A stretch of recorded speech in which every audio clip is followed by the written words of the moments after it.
Hey there, travelers. My name's Kai. Welcome to Proudly Radical. I am pretty sure that the notification for Twitch didn't go out. I don't know. We'll get verification from others if and when they come through eventually. But I monitored this sort of stuff after having many incidents of shit fuckery with Podbean, my former live stream host and podcast host. I do not trust notifications, so I always monitor this sort of thing from one of my phones.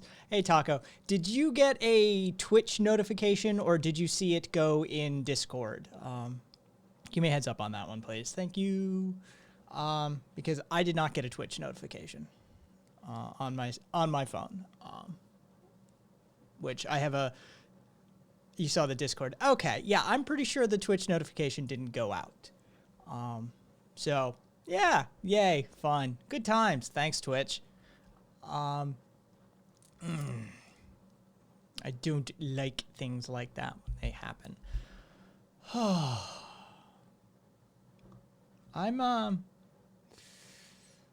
sort of slightly out of it. I'm just coming off of workouts.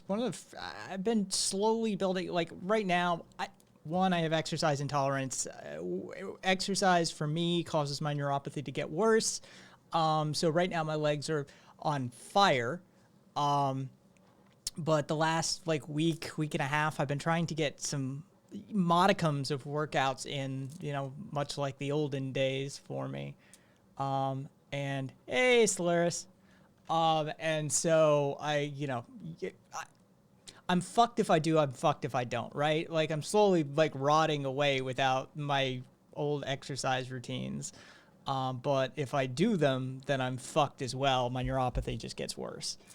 So, it's sort of a balancing act that, I've been neglecting for years now. And exercise used to keep me sane. Like, that was the thing that grounded me the best. And so, I'm sort of... in that post-workout, mild haze, hormone, dopamine, serotonin flush territory. So, yeah, bear with me, is all I can say. Plus, my throat's a little rough from last night. I don't know how long we're going to do today's stream. I may call it early. We'll see what we get up to. I kind of want to play a video game, to be perfectly honest. I've got Partisans 1941 that I started the other day that I'd like to get some fucking levels done on, but I know around these parts, my crew generally don't stick around for watching me play video games. That's an easy way for me to shed viewership. Mental note, though. So let's see. What were my headlines for today? What was some shit that caught my attention?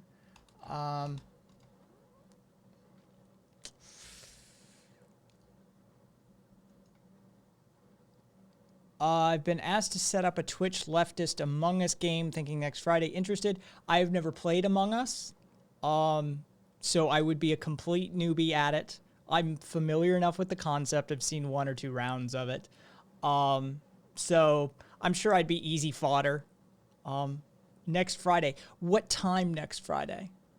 Like in and around showtime, later time, give me a heads up. But, mildly interested, sure. Half of the newbies are cool in and around now. Okay. Yeah, if I'll just stream it as well then. So, yeah, we can just do a replacement show next Friday, and I can stream Among Us then. No big deal. I hate that. Okay, so this is just my, contrarian personality traits from back in the day. I hate that everybody's streaming Among Us. I hate that leftists are streaming Among Us as some form of praxis. It's just the fact that everybody's doing it drives me up a little, it gets under my skin, right? Like, I'm just that dude at heart. It's popular, so I kind of don't like it on some level. I admit it though, at least.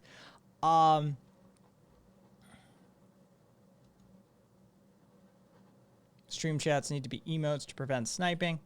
Whatever. Yeah, let me know. You know how to get a hold of me.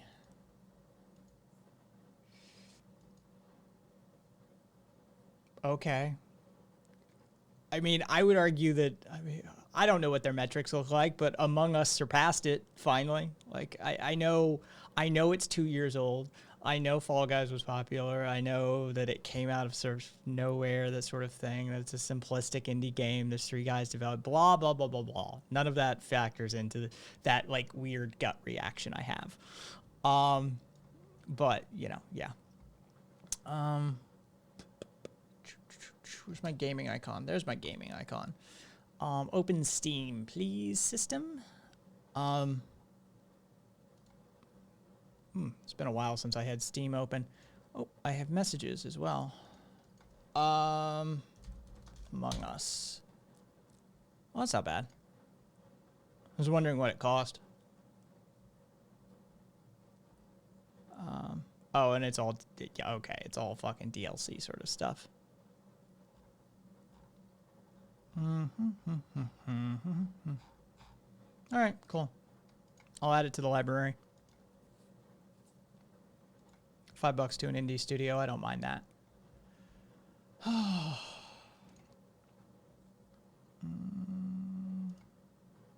all right. Like, what is that? Why am I getting a notification over there? Cool.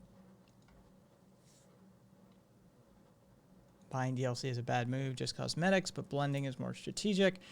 Yeah, whatever. As long as I probably won't be sober for that stream then.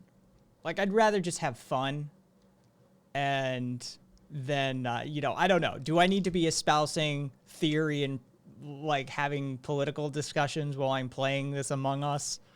Or is it just, hey, here's a bunch of fucking leftists and we're going to play Among Us? Because if so, I'd like to, take a little of the edge off of my competitiveness and just have a good time. Let's see.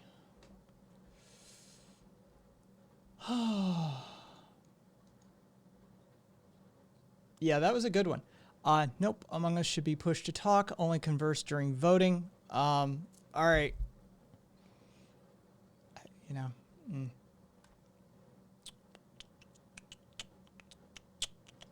God, yeah. I may take tonight off. I may start playing a game here or something that doesn't require me to talk a whole bunch. I said rough down in here. Also part of the neuropathy. So the Pope has called for civil union laws to be implemented for same-sex couples. This is a big deal. Like, this is actually a big deal. The Pope saying, hey, gays should be able to at least get civil unions. Like, sure, okay, marriage, blah, blah, blah, blah, blah. This guy has said some shit that has really pissed off Catholics, really pissed off the hardliners, and really irritated a whole bunch of Christians across the board. I know my stepfather, who was brought up in the Catholic Church, hates this Pope, and I love poking him with him. Just fucking, he's not my Pope. Last time I checked, he's Jesus's chosen representative on earth. You don't get to choose whether he's your Pope or not. Like, I love hitting him with that shit.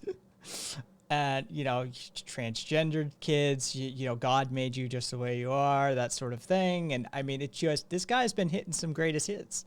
I appreciate this one a little more than some of the previous popes. Definitely the former Nazi pope. We've had some problematic ones that didn't go as far, didn't continue the sort of Catholic tradition of social progressivism. And there is a tradition there. There are a couple of papal bulls, doctrinal orders handed down by the papacy, papal bulls that really started the Catholic progressive social movements back in the day, and were allies for the civil rights movement, for women's suffrage, for, I mean, there were some popes, so there were some bishops and cardinals and a couple of popes who definitely were more socially progressive than society at that time.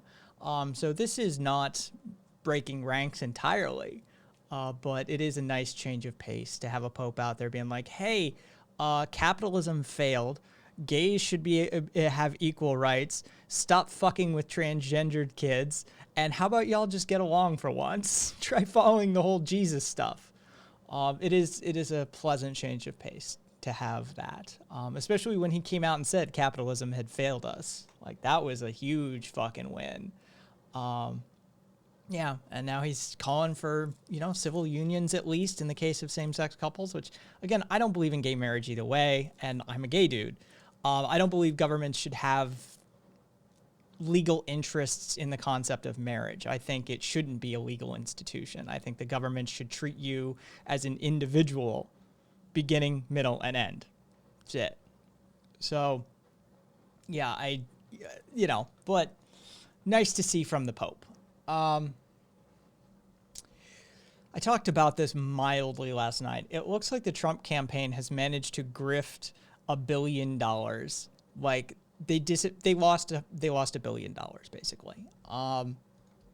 It's literally, people are trying to figure out where it all went, and generally speaking, I mean, one of the best quotes, here we go. Mike Murphy, a veteran Republican consultant and Trump critic, told the Associated Press, in reference to the president's operation, they spent their money on unnecessary overhead, lifestyles of the rich and famous, activity by the campaign staff, and vanity ads way too early. You could literally have 10 monkeys with flamethrowers go after the money, and they wouldn't have burned through it as stupidly.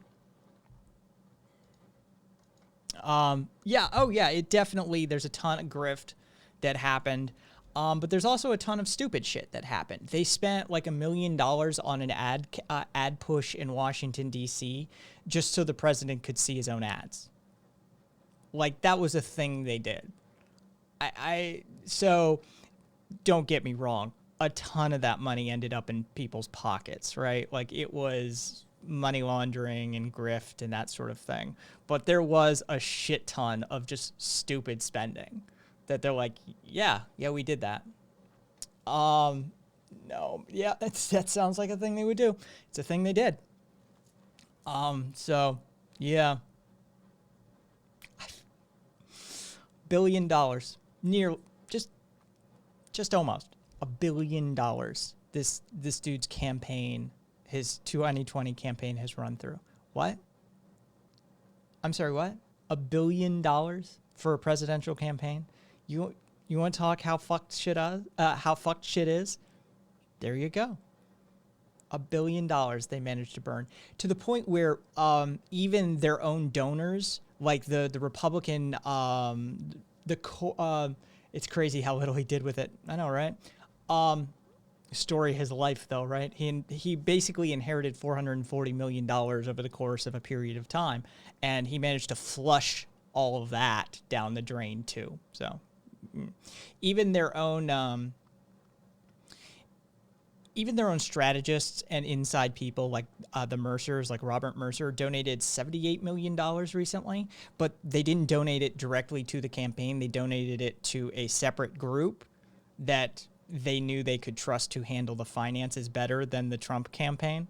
So even the millionaires and billionaires that are backing Trump to one degree or another aren't actively giving his campaign money because they know the money will not be actually used for the campaign. I mean, Trump is the single best argument against capitalism. Trump is the single best argument for, I can't say that. I can't say that. I think we all know the direction that comment was headed in, though. So let's just leave it at that.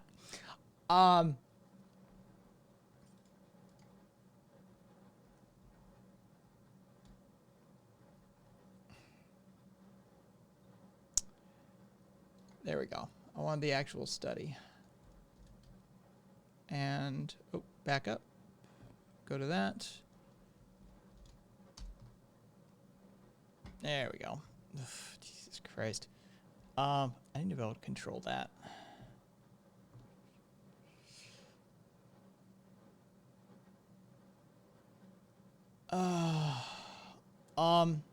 So here's the study.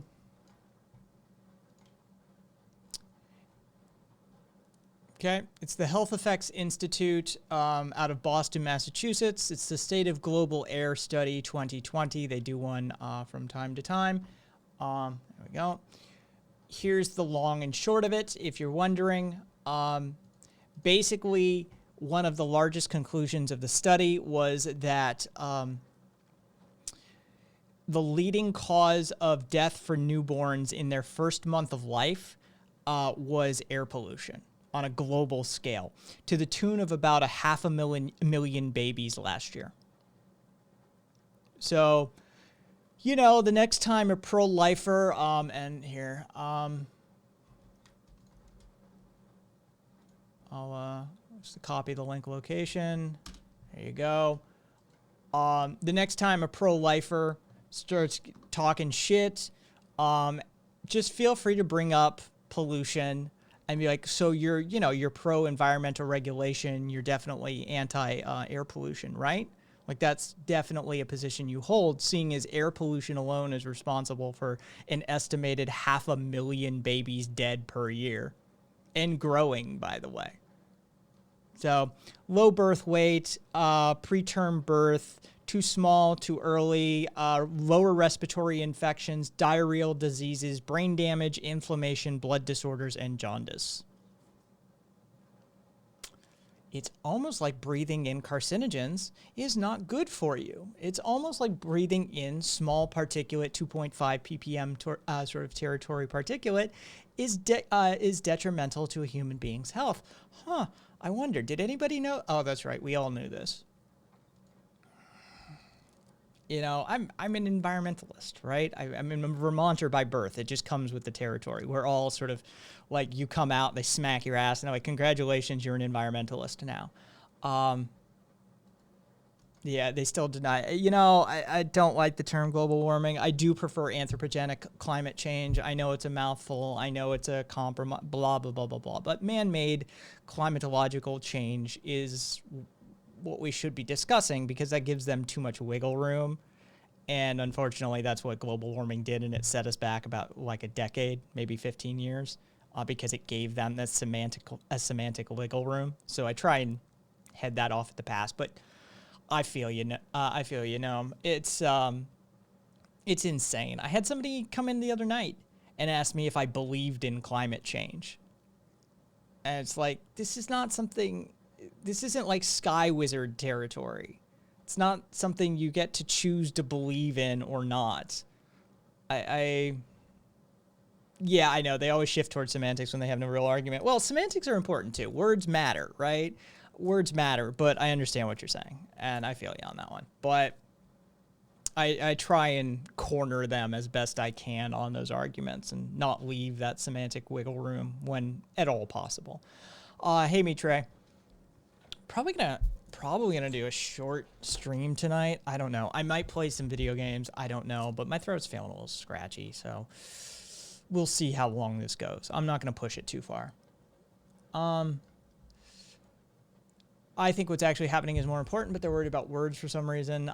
Well, they're not worried about the words, and you know that. They're arguing in bad faith. And so you're best to try and cut off the inroads to the bad faith argument as best as possible ahead of time. That way, when they do attempt the bad faith argument, you've already cornered them on that regard. And then you can just start talking about the, brass tacks that, hey, did you know that the 2020, September 2020 was the hottest September on record, except for last year's September and the year before that, and the year before that, and the year before that, and the year before that, and the year before that, and the year before that. and the year before that. Okay? So every September for the last 7 Septembers have been the hottest September on record globally.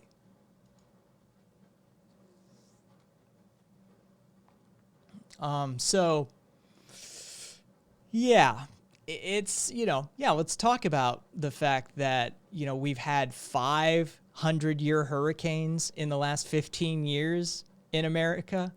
How about we talk about the fucking basically global wildfires? Let's, all that sort of stuff. Yeah. I'm with you. I'll have the conversation. I'll fucking argue it. But yeah, I do like to cut off those semantic inroads first and foremost.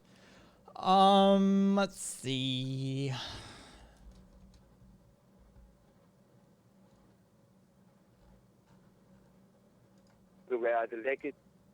Okay, see if I can play this. So, I don't know if anybody's familiar with the whole SARS thing in Nigeria. Basically, it's a special operations unit in Nigeria that's been accused of massive amounts of brutality and oppression and, murder, torture, all of these sorts of things. Good group of people. Let's just put it that way.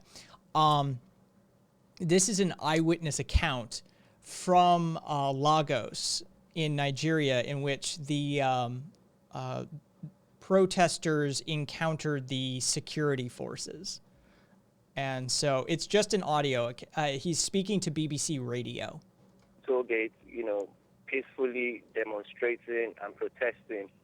Then we noticed that they came to remove the CCTV camera that was at the tollgate. That was about around, I think, 5:30 p.m.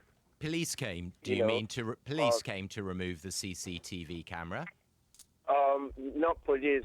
Some people that said they are from the government. We just felt, it was, something maybe they wanted to repair or something.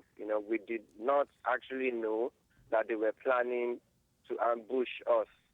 So fast forward to about 6 p.m., they took all the lights in and around the Lekki toll gate. So everywhere was dark. So at exactly 6:45 p.m., the soldiers, they pulled up around the Oriental Hotel, and they started firing directly at we, the peaceful protesters. They were firing and they were advancing straight at us. It was chaos. Somebody got hit, straight beside me, and he died on the spot.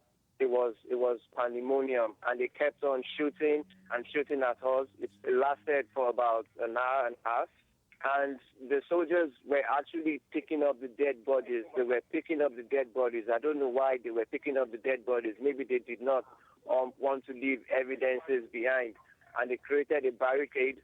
Ambulances couldn't actually, get to the protest ground. Right now, the mobs are angry.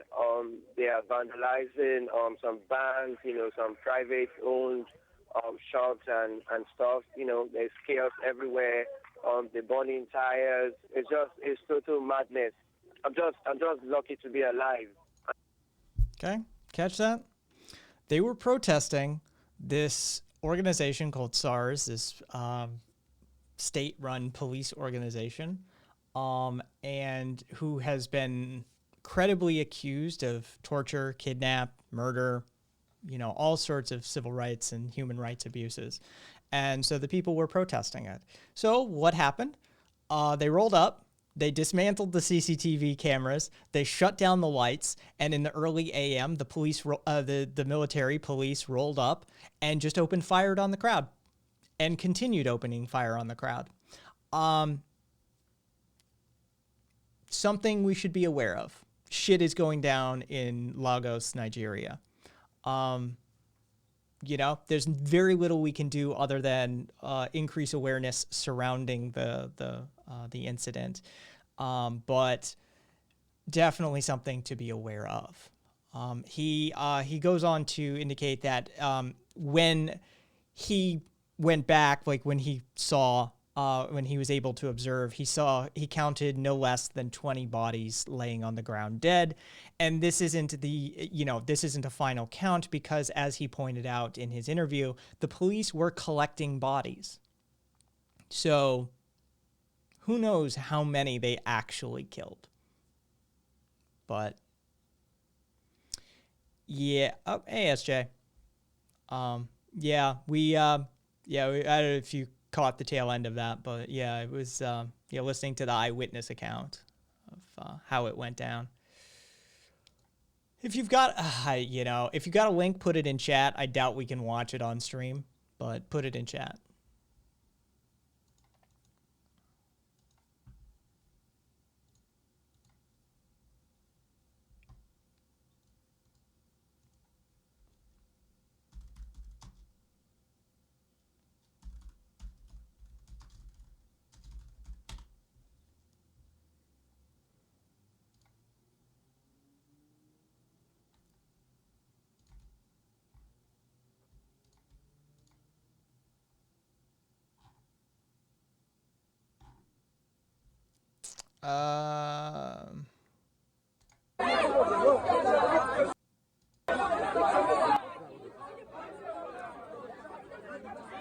Yeah, I found one video fairly quickly. No, that dude's dead. Stop pumping.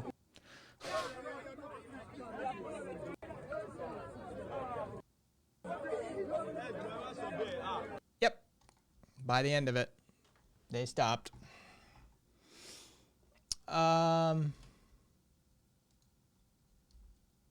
I don't know. Like, I don't know what terms of service is for fucking chat, but I mean, there. It is what it is at this point.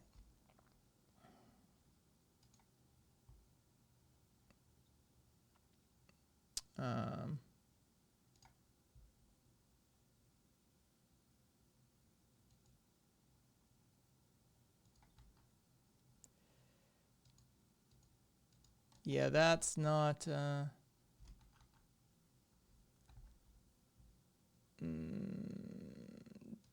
is that the lockdown video? Yeah, that's the lockdown video. I'm not finding any, I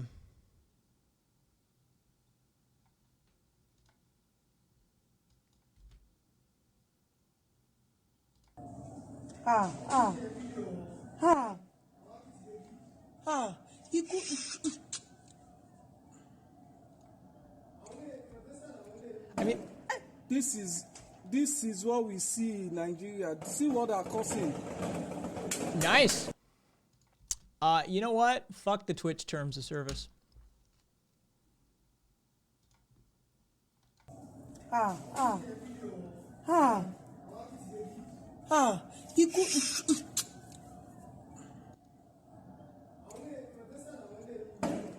This is what we see in Nigeria. See what they're causing. See, they're releasing fire. They're releasing fire. Releasing fire. This is Lekki Toll Gate. This is Lekki Toll Gate. Soldiers have been sent down here. This is Lekki Toll Gate. Shooting at the Protestants. Shooting at the Protestants. This is Lekki Toll Gate. We need help here. We need help here. Protesters are still on the ground. Hey, see, in an ideal world, that wouldn't be happening in the first place, right? But if America had its shit together and we weren't such imperialist cocks, we could actually do something about that. I mean, we could step in and be like, yeah, knock that shit the fuck off. But instead, this. Because external international pressure does wonders in those sorts of situations. Hey, you're a tiny country and you have, all sorts of international needs, and we could step in very easily, but we won't because a whole host of reasons I don't feel like iterating at this point. But yeah, nothing like a classic human rights abuse, military suppression of righteous and legal protests of by the way, oppression and human rights abuses. That's what they were protesting in the first place, right? That's what they were actually up in arms about. So.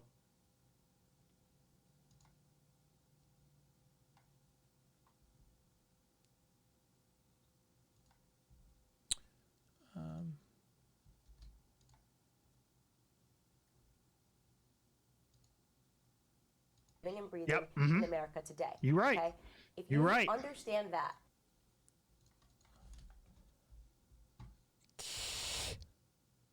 In history books, but no, continue. Go on, Candace. Go on. Preach, hero. Preach. Black people that have ever lived on the Ever, face of the anywhere, planet are the ones ever. that are living and breathing in America today. You're right. Okay?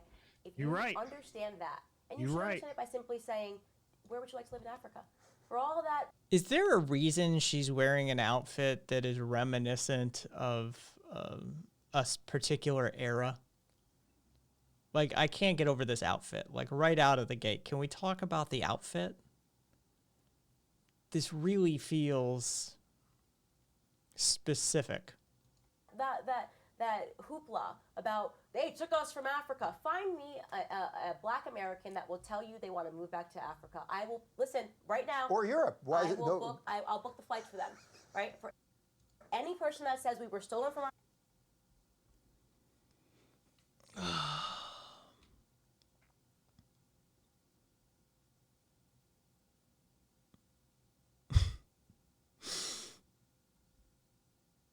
Oh, our ancestors. I, Candace Owens. I'm just And pledging that I will book the flights if you renounce your U.S. citizenship for you to go live back in Africa. Okay, so let's see. Where's a good spot we want to go, kids? Where do we want to go in Africa? Because this is a challenge. Okay, hold on. Let's see. Richest countries in Africa, 2020. We'll make it as recent as we can. Okay, Nigeria. The GDP is $446 billion. So let's see. What kind of lifestyle can we? Oh, I was there for this. Like, I remember you doing this. This is when you pulled up the fucking Lagos images for yourself and you looked at them. Yeah. Oh yeah. 25 days ago. Yeah, I remember this. Yeah.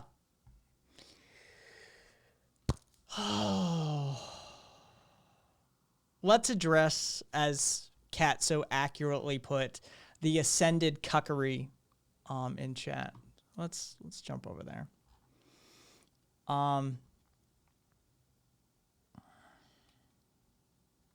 Leftists are just as bad as people on the right. I don't know why you think you're any better than the right. Both of you only see, okay, again, both of you only see people as members of groups and based off of race. Hey, welcome to the channel. Way to ask me about any of my opinions or the rhetoric that I have espoused or the articles that I've written. Feel free to actually ask me a question rather than make baseless assumptions and accusations. That's really great. I'm sure that, good job.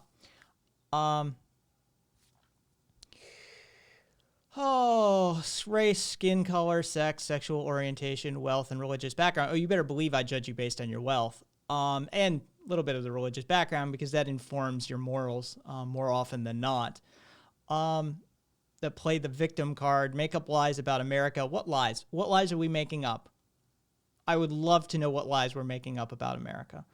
I want to use the law to justify, great grammar, justify what you believe rather than see people as individuals with the capacity to choose right from wrong. Way to actually engage. Or I doubt he's even still here. I think this is probably like copy pasta that he pumps into chat and then leaves. But if not, then feel free to actually speak up. But, I mean, you don't know me. You don't know anything about what I've written. You don't know anything about what I've said. You made a whole host of assumptions based off of the same type of assumptions that you're accusing me of making. So, hypocrisy for the win. Anyway. Bitch, did you forget Egypt isn't in Africa? Like, what the fuck? Like, but we don't talk about that. Okay, all right, come on. So let's see. Best places to live in Nigeria. Top 15 safest cities to live in Nigeria. Look at this place. Holy shit. Yeah, I remember when you went through this. Oh.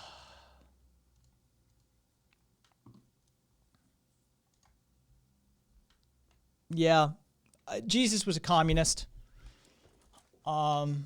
Jesus was a bare minimum socialist, but basically a communist. Yeah, fast forward to today and they're mowing down protesters. Well, they were already torturing people and executing people. Jesus was an SJW. Families are communist. I covered this before. From each according to their ability to each according to their need. This is exactly how a responsible parent treats their children. Families are communist. You don't ask a fucking 5-year-old to do your taxes, but you might ask them to clean up their toys.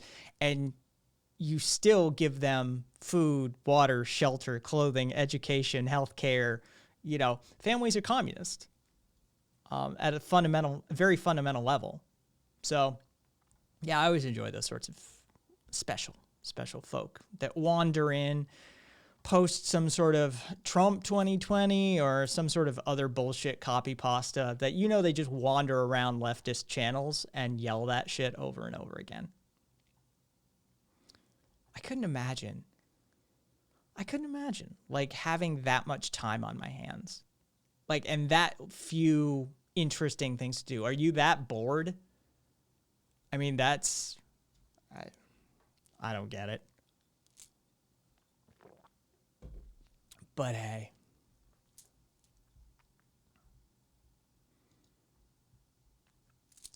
Yeah, trolls generally are, they do lack a certain level of intelligence. They also do exhibit the dark tetrad, psychopathy, narcissism, psychopathy, sociopathy, sadism. I'm sorry, narcissism, psychopathy, sadism, and Machiavellianism are the dark tetrad that trolls exhibit a disproportionate rate of. So they're mentally unwell to start with. That's how it works. Oh, let's see. What do I got?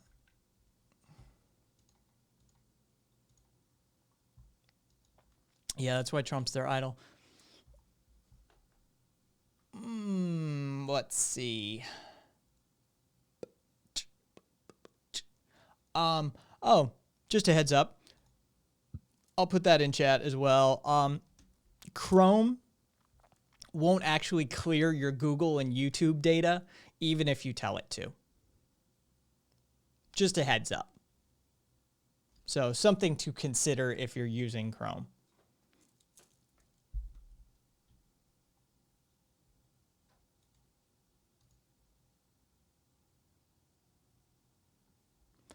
Oh, and speaking of Mango Mussolini himself, I use Vivaldi, which is based off of the Chromium open source project, but reworked to a huge extent as my primary browser. I use Firefox as a secondary browser, and then I even have Brave on the system as well. Not a fan of Opera. I've never been a fan of Opera. So... Cat, I hope they like leftist politics and weird music.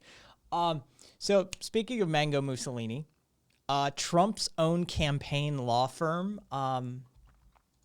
give me a second, I'll get you the name. It's Jones Day. The attorneys at Jones Day have donated collectively $90,000 to Joe Biden's presidential campaign and $5 to Trump's. These are the people who are the lawyers for his own campaign. So, yeah. Even his own lawyers are like, no. You can give us money. We'll take your money. But, yeah. I thought that was amusing, to say the very least.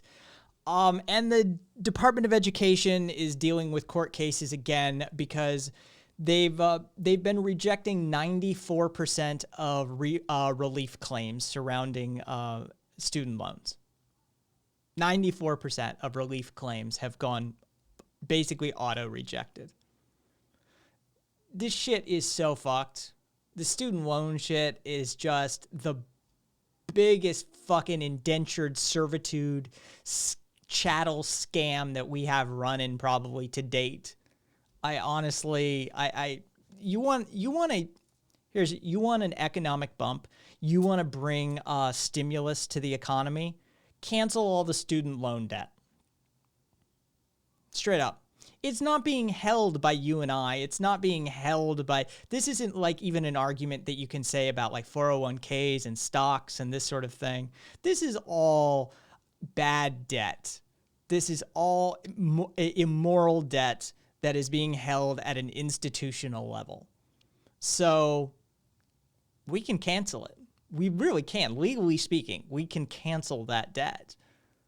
And that would provide the biggest stimulus to our economy that you probably could do. Forget your $1,200 or even $2,000 a month.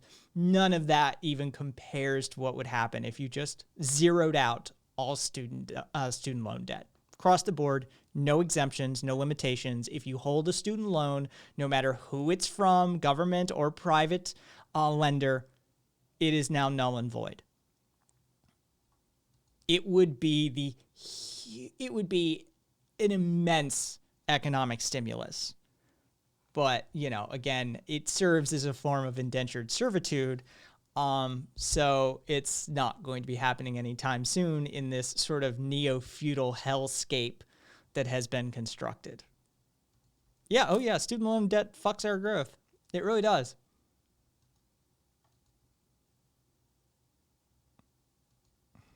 I don't feel like talking to you.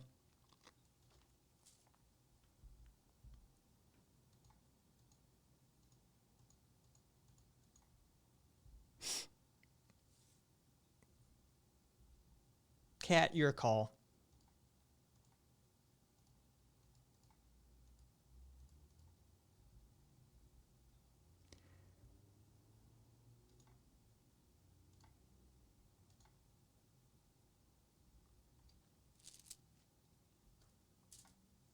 Done.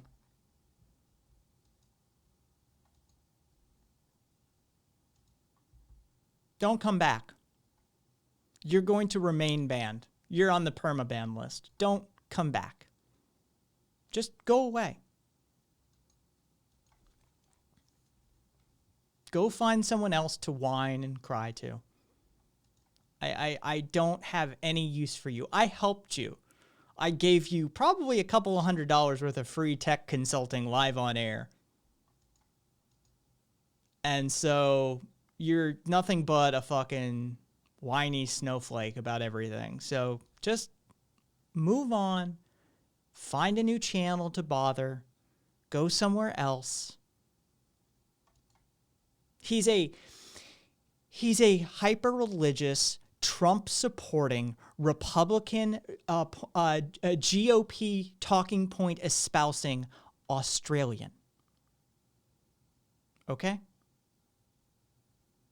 That's what we're dealing with there. It's a level of cognitive dissonance and mental gymnastics, the likes of which is just insane to deal with.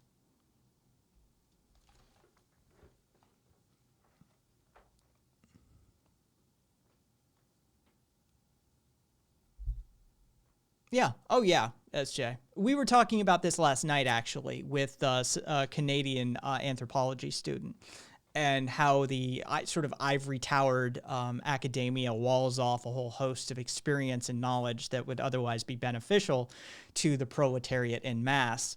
And especially in the U.S., not only do they wall it off behind a series of, gates, what they do is they also then shackle you, they cripple you with lifetime worth of debt.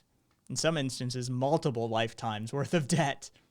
So yeah, it's a means and a methodology of modern day indentured servitude. It really is one of the most fucked things you can do. It's up there, yeah, all for the chance to work for someone else. It's up there with the healthcare system. It's up there with the healthcare system. It really is. In the sort of just parasitic, horrific nature of it all. And then, of course, you have the counter arguments that are always the dumbest fucking arguments in the room, right? The first thing they say is, how are you going to pay for it? We always got bombs and bullet money. Always got bombs and bullet money. But the instant we talk about taking care of our own citizenry, somebody, I'm flush out. Just, sorry, where are you going to get that money? Never mind, we'll give $1.5 trillion to the fucking richest of the rich in our nation at the drop of a fucking hat without blinking twice. None of those assholes that argue in bad faith ever have a word to say against that. They're always in support of giving more money to the military. They're always in support of tax breaks for the rich. They're always in support of, come on. I mean, this is what we deal with every fucking time anybody brings up a social safety net program. Is the people on the fiscal right, on the fiscal inside fiscal conservatism. 100%. You hear them at a distance screeching just it's fucking insane. First words out of their mouth. Well, how are you going to pay for that? Nobody ever says that shit about the military. Hey, how are you going to pay for that $750 billion a year that you're spending? How are you going to pay for that $1 trillion+ plane program? We're going to spend over $1 trillion, maybe $1.5 trillion on the F-35 program by the time all is said and done. Nobody ever said, where's that money coming from? How are we going to afford that? Are you going to eat less avocado toast? Maybe drink one less latte? No. First words out of their mouth, though, if you say, hey, let's get rid of student debt and let's take care of healthcare. Yeah, how are you going to pay for that? It's about punishing the immoral, poor people. Exactly. Hey, Christina.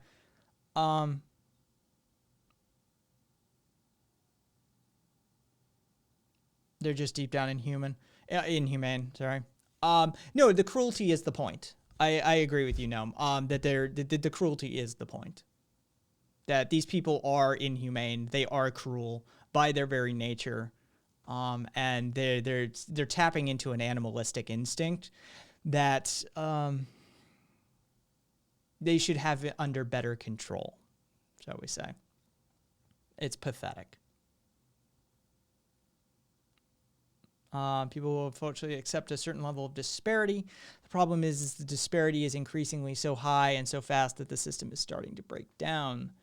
I hope so. That's the only thing we can hope for at this point, right? Let's let it collapse in on itself under its own weight. Yeah. Hey, Zero. Oh.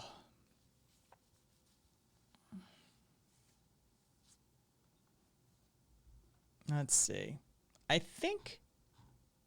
Okay. Just checking, making sure. Yeah, or the people will change the system. Yeah. I we'll see. We'll see. I don't know. You better not have paid for anything you own. This is Curio. Hey, welcome, Curio. I'm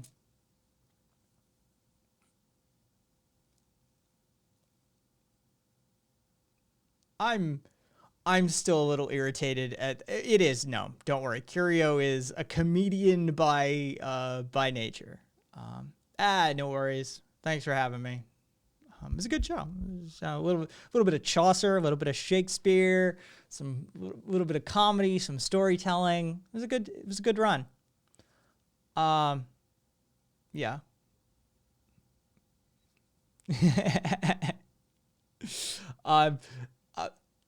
Glad he whooshed you a little bit. Curio's on point then. Do you find it interesting how anti-mask protesters use protest? Do I find it interesting? No. Do I find it surprising? No. It's about par for the course, really, quite frankly. I've been living with these pieces of shit my entire life. And, let's not go ad hominem. No, they're fucking selfish, self-centered, slopistic pieces of shit. These people are the reasons that we can't get anything done in our society. They're the reason that, solidarity exists at a sort of an all-time low due to the fact that they are hyper individualistic. They got theirs, fuck you. Right? Like, that's the unofficial US motto at this point is, I got mine, fuck you. And feel free. I mean, I understand the humor derived from it. Don't get me wrong. But at this point in my life, these are the same people that because again, hypocrisy from the right? No, exactly, SJW. Hey, SJ, join me on air if you want. I'm not fucking... But join me on air. I could use the vocal break.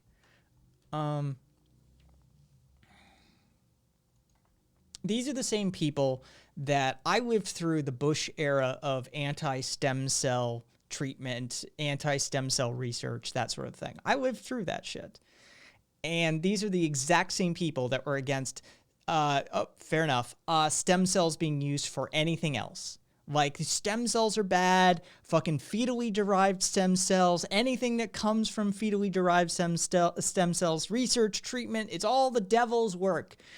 These are the same people that are making excuses for Trump's treatment, his antibody treatment, that was in no small part developed from a research backend that utilizes fetal stem cells. Or at least stem cells derived from fetal stem cells. Yeah, and so I'm used to their blatant hypocrisy. Forgive me, blatant hypocrisy at this point. It's par for the course. This is exactly what I've lived through my entire life. These are people that preach about how their hyper-individualism, it's my body, it's my right. You can't force me to wear a mask. You can't force me to give up my gun. You can't force me to not blah, blah, blah, blah, blah. The whole fucking time they're screaming about how their rights matter. They're attempting to inflict and force upon their viewpoints on women, gays, transgendered, leftists. I mean... This is the history of the modern era of politics in America at this point. I wish I could say I fucking, it was new.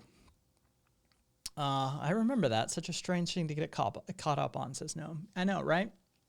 It was a weird... Dude, the Bush era was fucking weird. Like, it was like that Reagan-esque turning point. It was just... There was a whole host of social fabric changes that happened that we've never recovered from.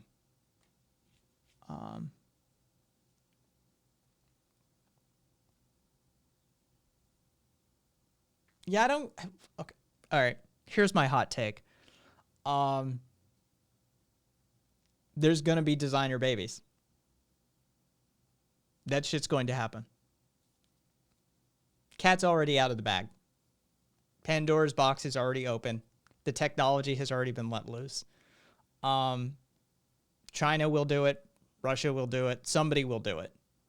If Europe bans it, if America bans it, if the US bans it, it doesn't matter. Somebody is doing that. One way or the other, it's going to happen.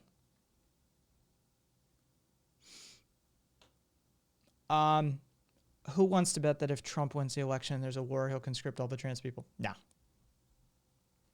Nope, I wouldn't take that bet. What do you think the new outgroup to hate will be once the right is done with trans people?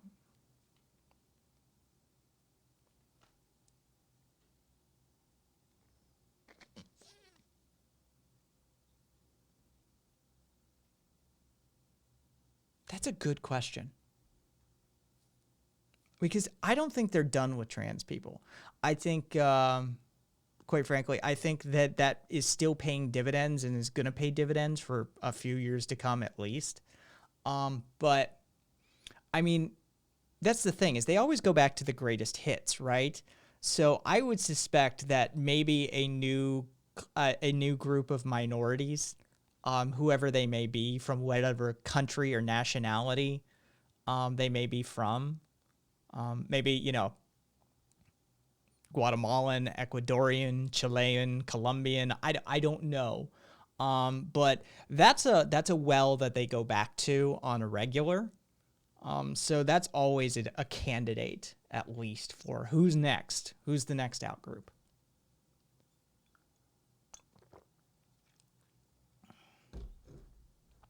But that is a difficult one to really sort of who right now.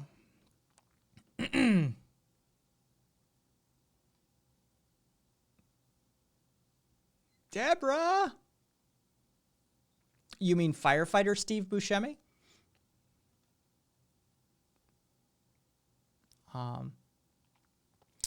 Neurodivergence is a solid call, Zero. I agree.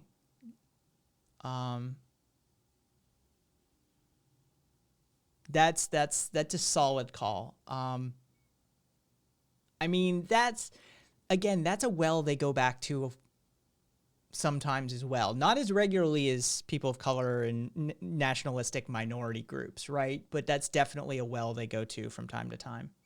You mean Big Dick Buscemi? Says Curio. Ah.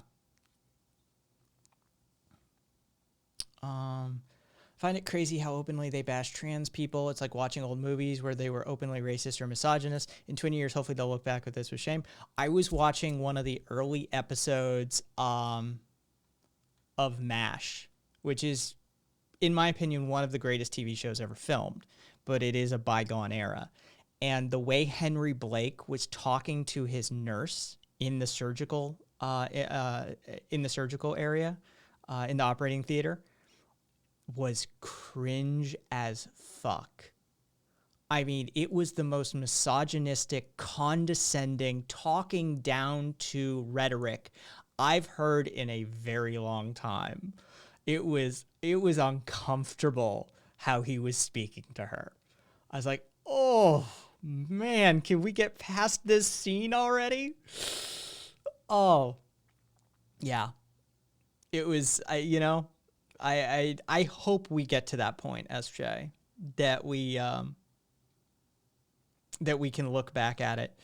The good old days of misogyny, dude. It was uncomfortable. It was so thick.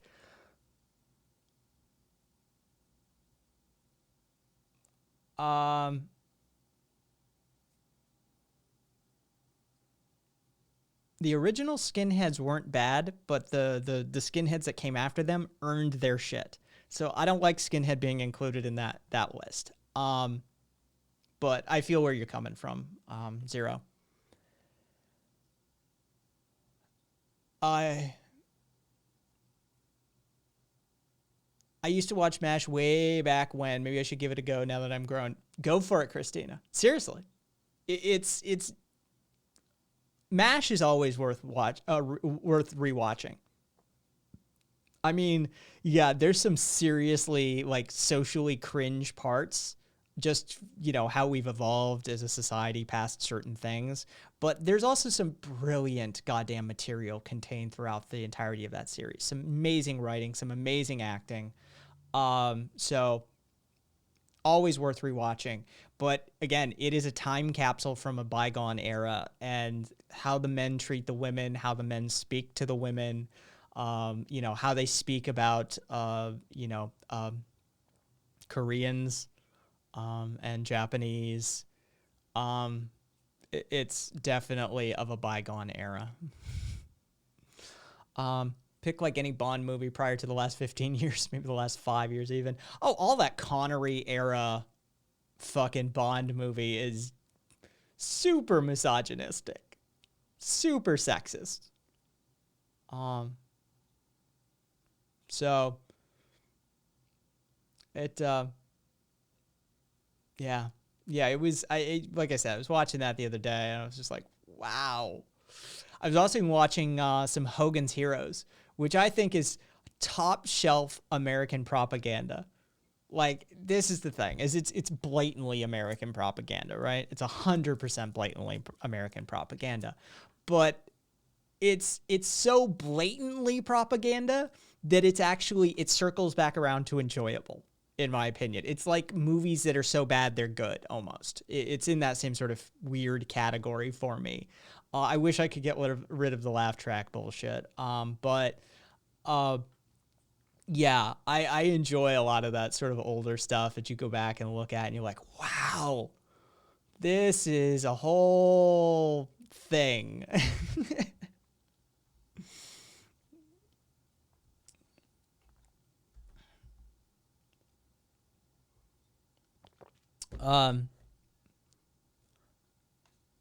What just popped up there? Okay. So a whole bunch of Florida Democratic voters got emails saying vote for Trump or we'll come after you, supposedly from the Proud Boys, but the director of national intelligence in the FBI confirmed it seems like the emails came out of Iran. At least the originating location for them is coming out of Iran. So either way, yeah. I hate to admit it, but the Rush Hour movies put race relations with African Americans and Asians back decades. Jackie Chan is not a great person. Let's just put it that way. Jackie Chan is not a great person. He's a problem.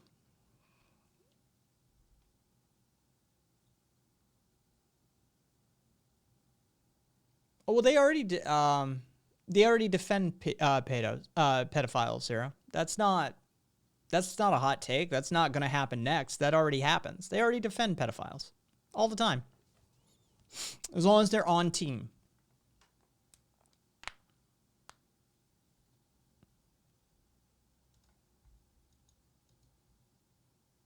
Can we trust what? No. Oh, can we trust the DNI FBI statement about Iran? No. No.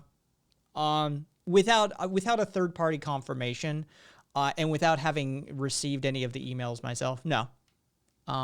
But yeah, something to be aware of happening.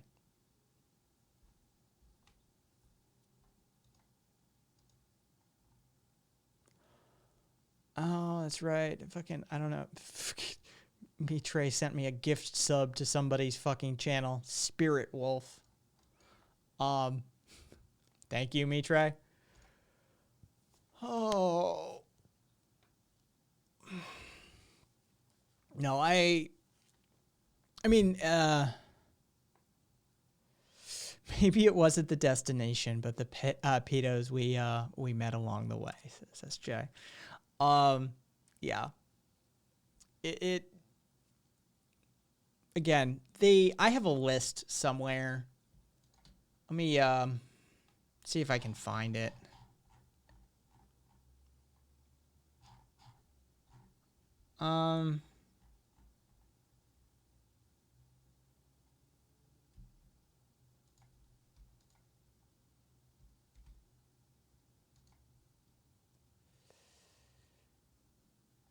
All right, there's the context. Come on, you can do it. All right.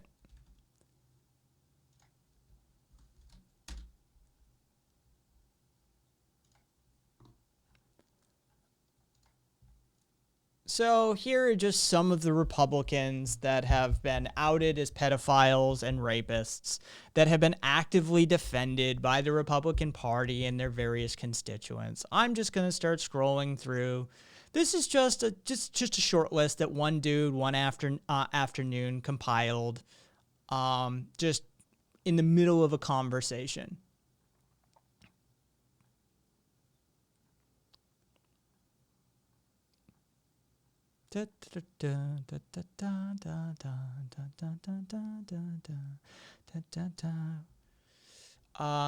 hang on. That's not the end of the list, by the way.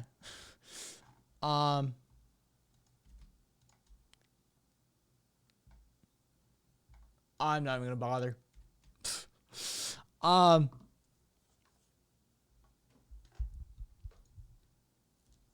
I don't know why you can't turn it down tonight, Christina. Oh, I do know. Somebody told me about that. Apparently the video conversion system is a sort of first come, first serve prioritized system. So sometimes affiliates get to use it and sometimes affiliates don't get to use it. So yeah, that's just Twitch being Twitch. Sometimes it won't be available because we're not a partner. Yeah. It carries a level of prioritization with it.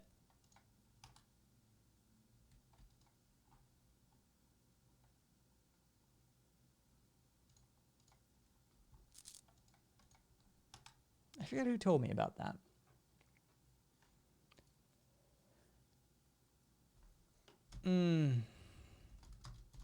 Putting it in chat.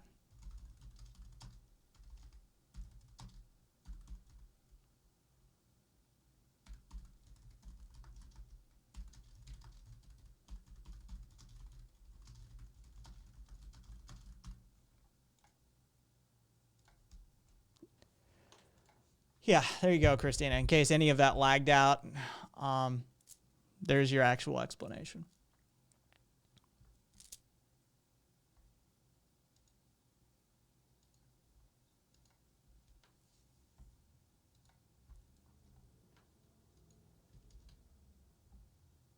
Oh yeah.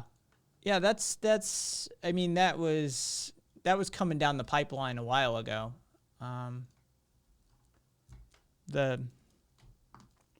The Karen Act. Yeah, if you make a 911 if you make a racist 911 call, you're legally liable now. I mean,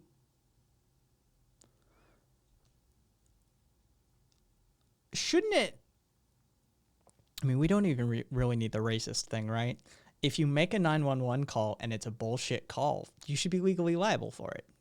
You know, there should be some liability there, at least as far as the current system goes. If you're calling the cops on somebody because you're just angry and you're just a generally bitter, annoying fuck, then you should be held liable for that to some extent or another.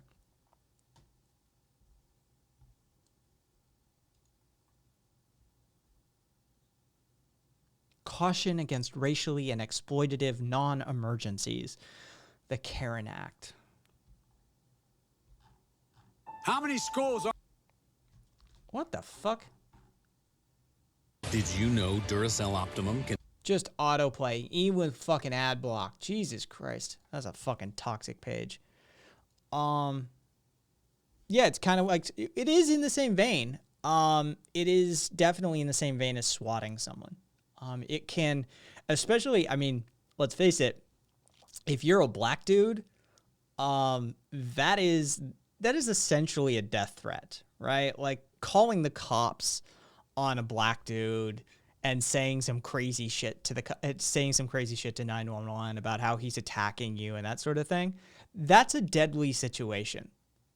It's a deadly situation for anybody, but especially like a black dude. And some like white woman, that shit could go south very quickly because there's not like any history of white women claiming false accusations towards black men in this country and causing all sorts of violent actions, are there? Yeah. Yeah, and SJ calling the cops on a black man is literally a death threat. I agree.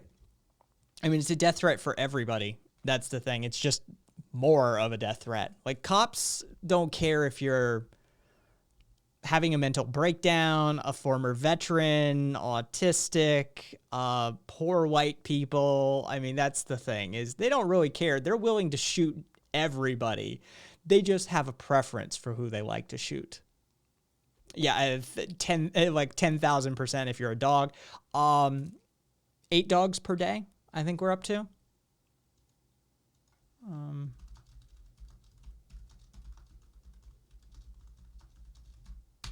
It's a significant number.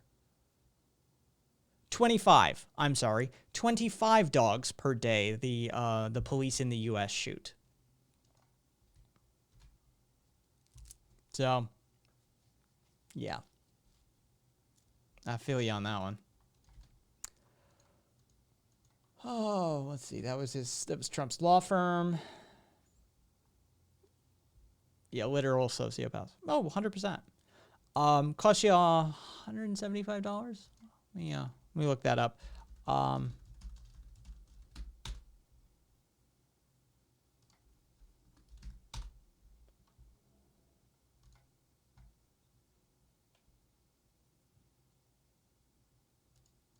Dogs like canines. Let me try. How much did this one cost? $79.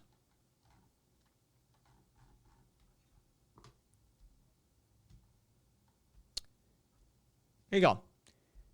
Jobtestprep.com. Pass your police psychological exam with accurate preparation. Important things to know. What are they looking for? Fucking some of the police psych exam focuses. Why you should practice. How you can prepare. How to answer the police psychological test questions.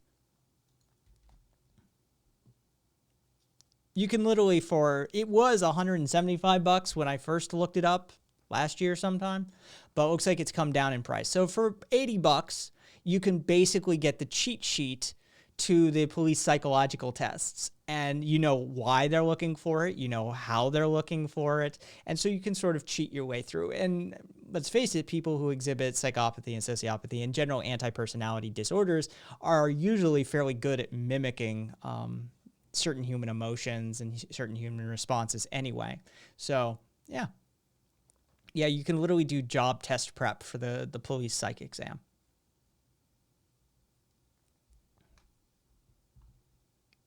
I'd like to know the sales figures on something like that. How many do they do? Full 233 question personality test with a detailed analysis of 50 traits that police jobs look for, adaptive reports to your specific position, the how to pass a personality test guide.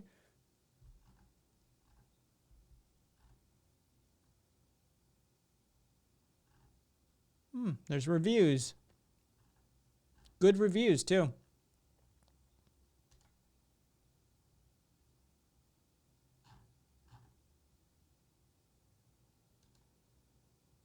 It made the real test easy.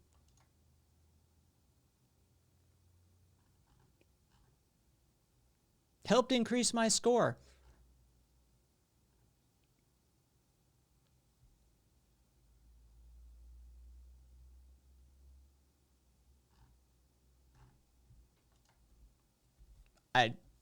I've been freaked out by that since I learned about it. I was looking up, I forget which article I was writing, but I think it was the police,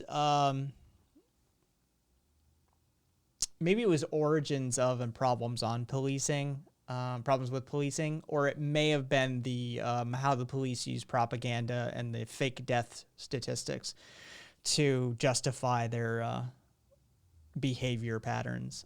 But one of those two articles, and I went looking into why aren't psych exams catching these fuckers. And so, yeah, then I found out that for $80, it was $1.75 at the time. Now $80, you can get basically the entire psychological test prep. Yes, it does explain why so many psychos get on the force. Oh, I guarantee that this is common knowledge. I guarantee this is common knowledge, and they're probably informed of it by their own trainers.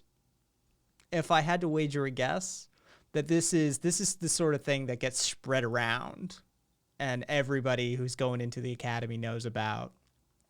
That, you know, oh yeah, you just go to, you know, this jobtestprep.com or this site or that site, and you get the fucking psych breakdown, and you further know how to pass the test, which is not terrifying unto itself, by the way.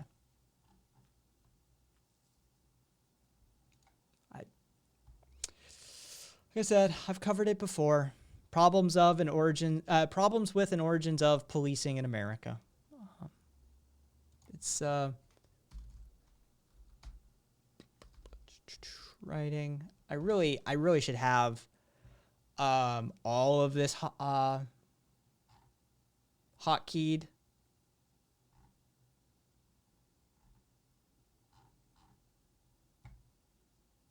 Oh, I didn't do an article out of that one. I did it. I did a podcast episode. I need to convert that into an article.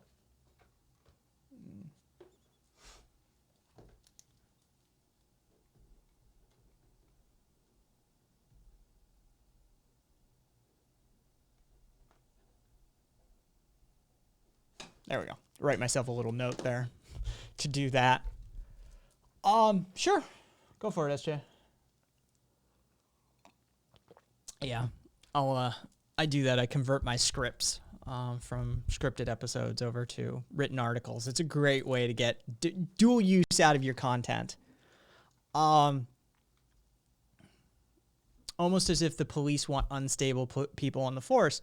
Maybe the whole existence of American policing relies on the fact that only unstable people want the job. I mean, very few people who are stable and healthy individuals, both mentally and physically, have you seen cops, really usually want that job.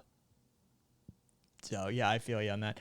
Curio, how did well, I mean, you're talking to us, so clearly they didn't throw you in the fucking clink. How did your shit go?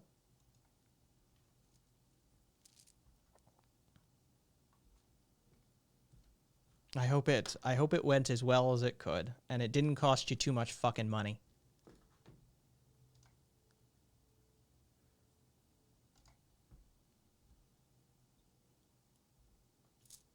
Hey, SJ, you're on air.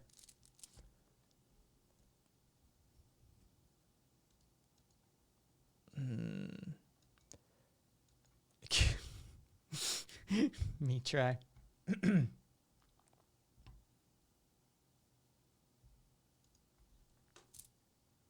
Yes, exactly. But he's free and alive to tell the tale, as it were.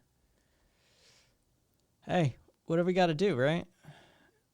Everything went well. I was given an extension with my mom's cast. They took her side immediately and dropped the lawsuit from the landlord. I knew they were fucked on that one. There was what you described. I mean, if it went forward, you may even still consider doing a small claims filing against them, Curio. Just for the hassle. Just for making you go down there and even think about that bullshit. You should probably file something in small claims. So yeah, I would go for that actually. Hey, SJ.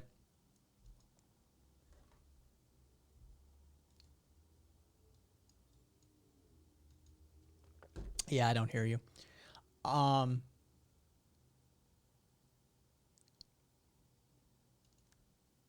Welcome Hunter Biden's laptop.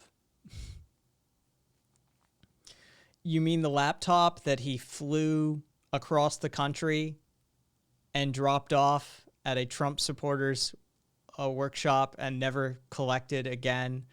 The laptop that even Fox News didn't want to touch? Yeah, that laptop? Jesus Christ. Yeah, no. It's not just you, Christina.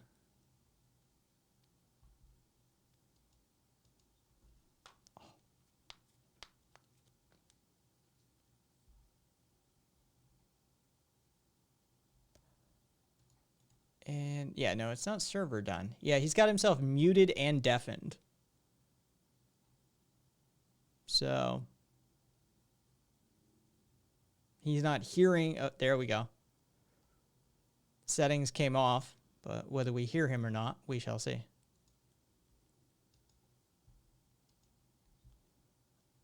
Yeah, still don't hear you, SJ. No. There we go. I hear you now. Oh, there we go. Okay, good. Yeah, the laptop that potentially had child pornography on that the store owner made a copy of, the same laptop that Rudy Giuliani held on to for a couple of months. That laptop that you have what is it called? A forced obligation by under legal statutes that the instant you come across child pornography, you are to report it. If you make copies, if you hold on to it for any length of time past immediate reporting, you're legally liable as well. That laptop, yeah. Oh. Fucking stupidest conspiracy theory ever. Well, I mean, I can't say that because we have flat earthers and moon deniers, but it's True. Definitely up there. Definitely up there. Look, I will give more credence to chemtrails than I will moon deniers. Like, that's, I mean... Yeah, I was going to say, I mean, I'm more likely to it's all believe that the government is dumping, like, whatever the fuck, mind control serum, whatever the fuck these people think. I'd be more inclined to believe that than to believe that the moon is literally not there. Yeah, like it's, again, the laptop thing is fucking stupid, though. Hunter Biden brings an unencrypted laptop across the country to a known Trump sycophant cult member, small-time shop owner, leaves it with him, never comes back to collect it. Again, and then, I mean, even Fox News didn't want to touch that shit. They shopped that laptop over at Fox News, and even Fox News was like, I was like, yeah, we good on this. you can take this shit over to OAN. We good. Like, it's just, and Rudy was tucking his shirt in. Fucking dirty old men. What is it with the creepers? It just, I mean, I get it. It's psychological power shit, right? That's, once you hit a certain level, you feel you can get away with anything, including, molesting your staffers and, wanking one off on a Zoom phone call. And it's power shit. But I mean, Jesus Christ. What's so great about all this, though, is to just watch the Republicans just like flail and say and do like literally anything at this point, because they know like it's over. Like, Trump is going to lose the election. They're probably going to lose the Senate, and they're just like anything. Like Hunter Biden was smoking crack at a strip club, and we found porn on his computer, and Joe Biden's brain fell out during the last debate. Like, they will say literally anything at this point. Mitre, if you don't know what's wrong with whacking off on a Zoom call with a bunch of staffers from your paper and another magazine, well, hey, if you get their consent first, nothing is wrong. But joining a business phone call that has video conferencing attached and just rubbing one out in the middle of it is generally considered not appropriate behavior. It was a mistake, though, right? He didn't know they were on. He claims he thought his feed was muted, but I mean, that's exactly what you'd say, right? Like, that's the only defense that you can not everyone can be what's his name, Louis C.K. and just be like, yeah, I jacked off in front of some people, whatever. Yeah. Solaris. Remember the guy who said he takes a wide stance to try and get out of the gay prostitution charges at the Minneapolis airport. Yes. What was his Craig? Was that Craig? Hold on. I want to... Yeah, it was Larry Craig. Yeah, it was, he was, you know, he had his foot under the stall. He was doing the tap-in. He was he was cruising. That's what he was doing. Oh, I remember that story. Oh, Yeah. I do remember this. Okay. He was okay. cruising in a fucking international airport bathroom, and he got caught by the cops because it was a known cruising spot. And Nice. and so, I mean, you know, you want to have sex in a bathroom, have sex in a bathroom. I'm not going to fucking shame you. But the fact I take a wide stance and I had nothing to do with that. Like, come on, dude, just own it. It's like, were your balls sticking to your legs, bro? Like, who stands at the stall like that? You know, like, just own that shit and I wouldn't have to judge you about it. Mm-hmm. But, you know, these fuckers they always go to that, like, oh. Yeah, then there was the preacher that did the Jesus camp after he got busted. No, it wasn't snorting coke with a gay prostitute. It was meth. He was steady smoking crystal meth with a gay Holy prostitute. shit. And Rogan has one of the funniest bits concerning this back in the day and how, you know, he said, I don't know what happened. He said, but a bunch of other pastors took him to some camp. And then he came out afterwards and said he was cured. He said, now, I wasn't there. I don't know anything about what happened.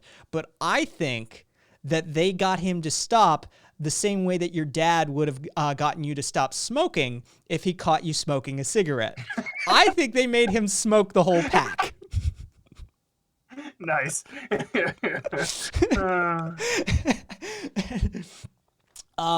Yeah, that was another good one because he was vehemently anti-gay agenda, you know, pro conversion therapy, and yeah, they caught him in a fucking motel room, steady smoking crystal meth with a gay prostitute. The gay prostitute outed him, and so yeah, fuck that guy too.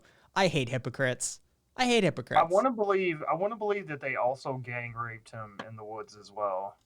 You know, to get it out of his system, you know. It was the most fucked, like, this story happens every few months, right? For my entire adult life, every 6, 8, 10 months, there's a story about a Republican who's vehemently anti-gay, anti-drug, and they get caught doing lines of coke off some Filipino boy prostitute's ass. Like, this happens on the regular. Yep. It's a joke at this point that it happens so fucking often. You're like, who was it? Was it a Republican congressman or was it a pastor this time? It's always the same story. It has been my entire fucking life. It's funny. I actually talked about this about a week ago on stream. There was this priest who got arrested for having sex with 2 dominatrixes on the altar of his church. Yes, that was a good one. Yeah, I had made the joke. I was like, okay, they finally aren't molesting little boys, and now you're arresting them. Like, let him fuck the dominatrixes, okay? At least he's not fucking the altar boys. Like, let him live. Yeah, I was fine with it, right? Like he was a Louisiana priest, right? He was arrested for the threesome, you know, with the dominatrices, and like, dude, like finally they're into an area we can defend at least. Right, exactly. Yeah, it's consensual between adults. I mean, hey, he's supporting sex workers. Like, I mean, Yeah. hey, look. He's spread economically. He's supporting his local community. Exactly. Yeah, like for once we can come to this guy's defense, and they fucking arrest him. Thought that the church's doors were open to all. Okay, I don't see what the complaint is here. I know. And to be honest, like looking into the story, the person that called the cops said that they saw the lights on later than usual, and so they went and looked in the window. And I'm like, aren't you trespassing? Who is breaking the law here? It's like the case that actually ended up overturning sodomy laws in America. And I mean, Doug Stanhope has the funniest routine concerning that one, because he just says butt fucker like 97 times. But essentially, there was 3 gay dudes. There was one who was the ex, and then there was the former partner and the current partner. And the ex was jealous, and so called the cops and said there was a burglary happening at that premises. As Doug does his aside, he goes, there kind of was a little breaking and entering. And he says these fucking pig cops kick down the goddamn door, and they find these 2 dudes having gay sex in the privacy of their own fucking home, and they arrest them under sodomy laws. And then an appeals court upheld the initial conviction. And so that was the case, actually, that went all the way to the Supreme Court that overturned sodomy laws in America.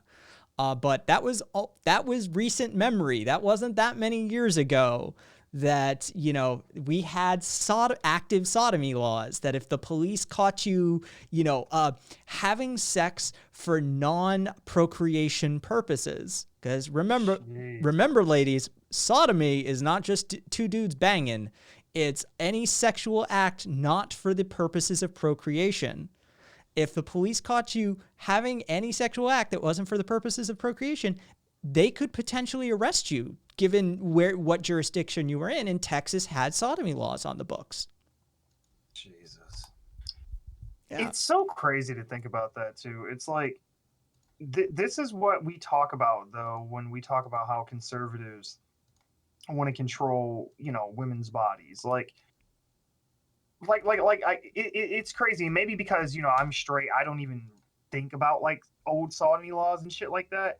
Because, like you said, it's not just, targeting, people who are, closeted homosexuals who are, sneaking out or doing some shit, or just homosexuals in general. It's targeting anyone who's not a straight male. Yeah. Yeah, if you're not a heterosexual cis male and female engaging in the act of procreation, then sodomy laws targeted you. Which, honestly explains, a lot. Conservatives don't view sex as anything other than, the act of continuing to repopulate the Well, let's face it, social conservatives view women as the brood mare for the state. Yeah, that's true. That's, at this point, basically what they're reduced to. And it's sad, too, to watch people like, what's her name? Ben Shapiro's sister. What's her name? I don't know. Abby. There you go. Abby Shapiro. It's sad to watch people like her try to indoctrinate other young women into that shit. She's relatively insignificant now, but I have a feeling she's going to become a problem in a few years. There's so many of these that, female governors that support anti-abortion legislation, and look at Barrett, being a member of a fucking cult that basically turns women into nothing more than subservient broodmares. It is unfortunately common, Stockholm syndrome sort of territory. They grow up in it. There's a poverty of philosophy that occurs there. They've never seen outside the cave, and it's, it's disgusting and uncomfortable, and you just you get third party cringe for it when you hear a woman, espousing those viewpoints. You're just like, ugh. Yeah, I feel bad for them, but at the same time, it's but then they actively perpetuate this nonsense. So yeah, there comes a point when, in the abuse cycle, when the abusee becomes the abuser, there becomes a point where you have to draw the line and be like, sorry, you're guilty now.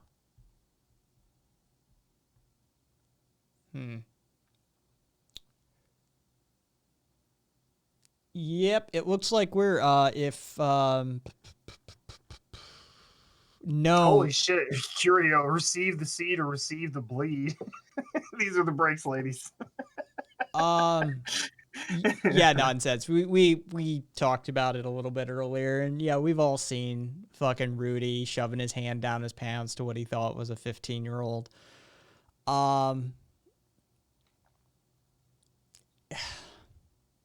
Sure. Am I surprised? No. He's a creepy old dude.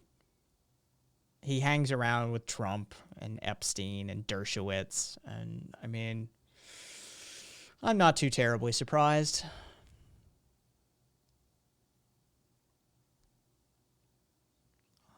Trying to bring a tower back, lost cause. You don't understand how taxes work, do you? Oh, James Randi died. That sucks. Yeah, king of the skeptics, basically. Hunter Biden's laptop. Do you hate taxes? 50 cent will become 20 cent under Sleepy Joe Biden. Dude, you're not even good at this. You're not even good at this. Like, you clearly don't understand marginal tax rates, or you're just a bad troll. Either way, improve your game is all I have to say. Oh shit! Oh god! Oh man! You know, it's funny. He would maybe have a point if he made more than $500,000 annually, but you don't. So why are you even complaining? I know Solaris saying, "Oh no, poor 50 Cent." Curio saying, "Damn, we gonna lose our favorite rapper too?" I know, straight up, hot take. Fuck 50 Cent and fuck Ice Cube. Oh shit! I learned about that Ice Cube shit the other day. Trying to negotiate with Trump on anything is dead to me. Like you're fucking dead to me, dude. Ice Cube got some fucking not great views. Yeah. It's like and it's like it's frustrating because I was kind of sort of saving this rant for a later stream, but maybe this will help me get my thoughts together by saying it out loud.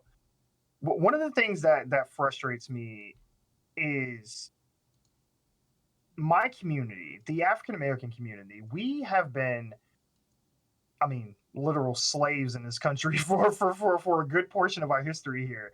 And things have gotten marginally better. Sure, I mean, we're not literal slaves anymore, but it could be better. And what the problem is that because even though aesthetically the Democratic Party always puts out a fig leaf to us or an olive branch and say like, hey, we understand your struggle, like it's fucked up, you know, come to us, you know, we're the party that's going to help you. But then they kind of forget we exist until it's time, you know, for midterms and the next, you know, presidential election. And what the problem has become is that a lot of people in the community have started to proactively try and find people who will draw up some kind of legislation that will be helpful to African Americans. The issue is that a lot of these people are willing to just go after people like Trump and shit like that. And it's like, okay, like I get it. Looking at it from a business person standpoint, you should be willing to work with whoever will work with you. But at the same time, it's like anything that the conservatives would promise would either be a double-edged sword or an outright lie anyway. But I understand the sentiment of trying to find help wherever help is being given, but it's not going to come from the right. It's never going to come from the right. We have some interesting comments in chat. We've got Chad the alpha male, which is like a 14-year-old virgin troll who comes by. And because he left the last time saying, I'm going to go have sex with my girlfriend later with Darns. saying shit that no sexually active adult ever says. He's like, "Come on, babe, I'm gonna give you this dick, but I gotta finish this comment real quick." Like, okay. Chad, SJW is a black man, so nice speaking to him that way. Right. Biden's laptop saying you hate them because they're black. Thanks for showing your racism. Wow. Yeah. No, you're right. Oh God. I am the original Uncle Ruckus. Oh yes. Preach. The problem with Ice Cube is that he's an anti-Semitic nutjob conspiracy theorist. That's the problem with Ice Cube. True. And Chad. I'm sorry. You should have been here the other day when this first rolled in. We had so many laughs. saying Ice Cube needs to get back on the farm. How dare he form his own opinions?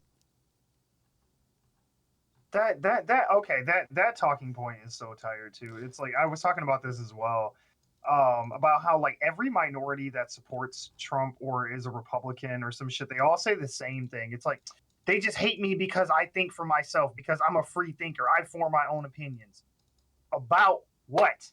What are these thoughts that people are keeping you from having? What are these opinions that you are being ostracized from society for? Please share them with us. I would love to hear them. Well, Chad says that black people in America aren't allowed to choose who they vote for. They must vote Dem or else they're Uncle Tom's.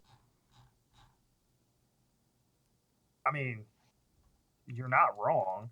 I mean, the Republican Party is like our open enemy. Like, what are you talking about? If they had their way, I won't even go on the slavery route. If they had their way, I wouldn't even be able to vote. The Republican Party has done more for voter suppression in this country against African Americans than probably any other racial or class group by any party at any time in history. Like, it's fucking absurd, especially in the South. Like, are you fucking kidding me? Yeah, I did do the black woman clap me, Trey. I did. Yeah. Is he not allowed to be a single issue voter? Perhaps he wants lower taxes. I mean, you can be a single issue voter, but I mean, at that point, I mean, your issue is more about your class than anything else. Which, I mean, hey, as a lefty, I can respect that. I mean, either way. Hey, Jack. Yeah, I absolutely adore this chud. He continuously argues in bad faith. He uses positions that only a 14-year-old troll fucking comes up with, and it's always hilarious to deal with. To Chad, Ice Cube has been very vocal about police brutality and extrajudicial police killings of African Americans in this country. So he very much cares about those things. So the fact that he would even be considering talking to Trump kind of speaks a lot to how fucked up of a fucking representative of the party we have currently with Joe Biden, but that's still not an excuse. I'm sorry, it's not an excuse. You'll see him in a minute, Jack, unless we've chased them away. You've got Chad the alpha male and Hunter Biden's laptop in there with you at the moment. So enjoy, Jack.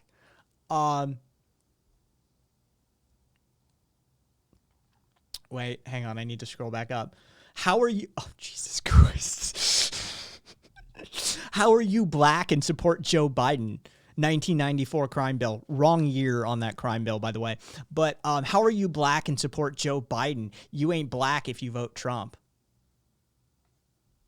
Well, it's this weird thing about how your identity can't be taken away from you because of how you vote. I know it's an odd concept, and I was just as angry as you were pretending to be at Joe when he said that, but no. Nice call on that.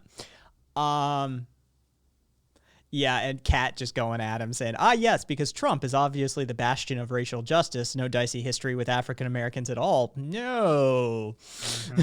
Yeah. What was it? The Central Park Five? He's still, I'm pretty sure, like right now to this day, still calling for their execution. Still calling for the execution. Never mind his dad was arrested at a Klan meeting. Never mind the fact that both he and his father have faced federal charges and federal discrimination charges having to do with their housing policies. Never mind the fact that he has faced accusations of racist policies all the way up through his casino holdings by the floor managers and his chief of security. Never mind the fact that he says crazy racist shit all the time. Never mind the fact that he won't distance himself with crazy racist groups.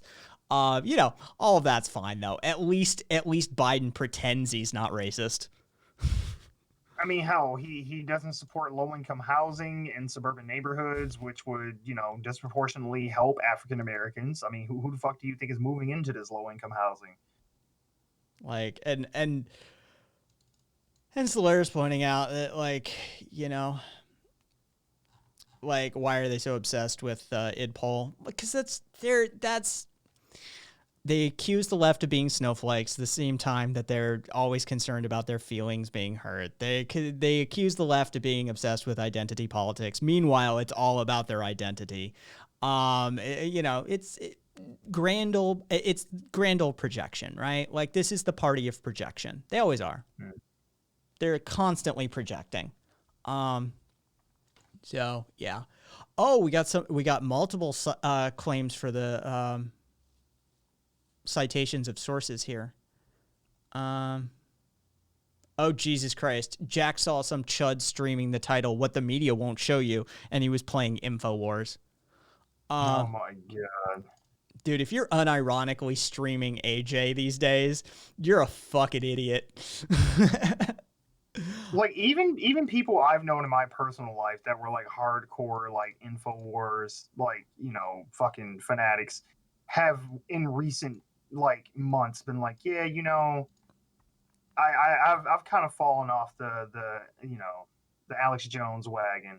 I mean, once he got deplatformed, that was probably the best thing that could have ever happened, because his audience numbers have been like dipping ever since. Yeah, being able to see him on like Facebook and YouTube and shit was too easy. The fact that you got to go look for him now makes it, you know, a little less toxic, a little less problematic as a whole.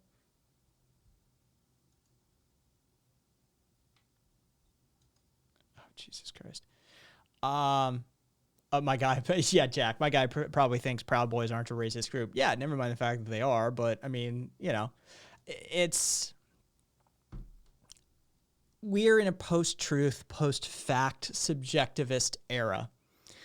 And it is absolutely absurd when you're dealing with objective facts. Like, you know, I mentioned earlier, I had somebody come through the other night saying, do you believe in climate change? What? Like, that's like saying, do you believe in gravity? Right. Like, there's not really, it's not a belief, right? Like, that's not how this works. You understand how this works? That a shit ton of people with far more qualifications, credentials, and literal thousands of years of experience came together and formed a scientific consensus. And that is what you defer to in these sorts of situations, because last time I checked, most y'all motherfuckers talking about how climate change ain't real don't have a degree in shit, let alone anything relevant to that field. Nope. And then he's still in the chat like, oh, do you believe in climate change? It's like, even phrasing the question that way is dumb. You can't ask, do you believe in reality? Like, that's, it's like no, like, you should say, do you accept it? Sure, but saying do you believe in implies that it's not happening. Curious climate change is his retirement plan. Jack saying, it can be a belief. People might not believe oxygen is real, but it's all the same. I mean, it doesn't make you any less stupid, but hey. No, Cat, I haven't seen it, but I've seen the uproar behind it, and I know the gist of the video. I caught that as well. I support it 110%. Fuck these fucking Bernier busters. Like, fuck these people. I'm done. Oh, we had one of those last night. And we fucking finally, one of Schnoops's people, fucking Lucina, fucking drove her out finally. You know, electoralism bad, insurrectionary revolution good, even though I don't have the fucking, you know, the personality or the character to actually follow through with any of that. You know, that sort of person. It's like, come on. Like, they would literally be the worst allies to have in a revolution, because they are LARPers. They have no actual training. They have no actual conviction for any of the shit that they're advocating other people go out and do. Like, they would be the majority that would stay home, while us, the minority, would be dying in the fucking streets. Yeah.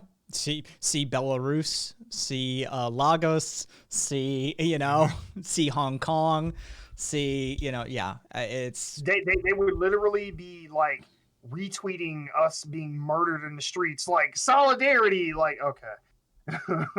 Like, no. Oh, Jesus Christ. Like, if I legitimately thought half of these people meant what they said on fucking social media, I would think that we might actually have a chance. But I know for a fact way too many of these people are full of shit. So Chad rolled out The Matrix. Oh no. Yeah. Oh no. How do we let the right co-opt the fucking Matrix? Of all the movies, how do we let them co-opt the Matrix? Because the left doesn't defend anything at this point other than like a handful of fucking topics.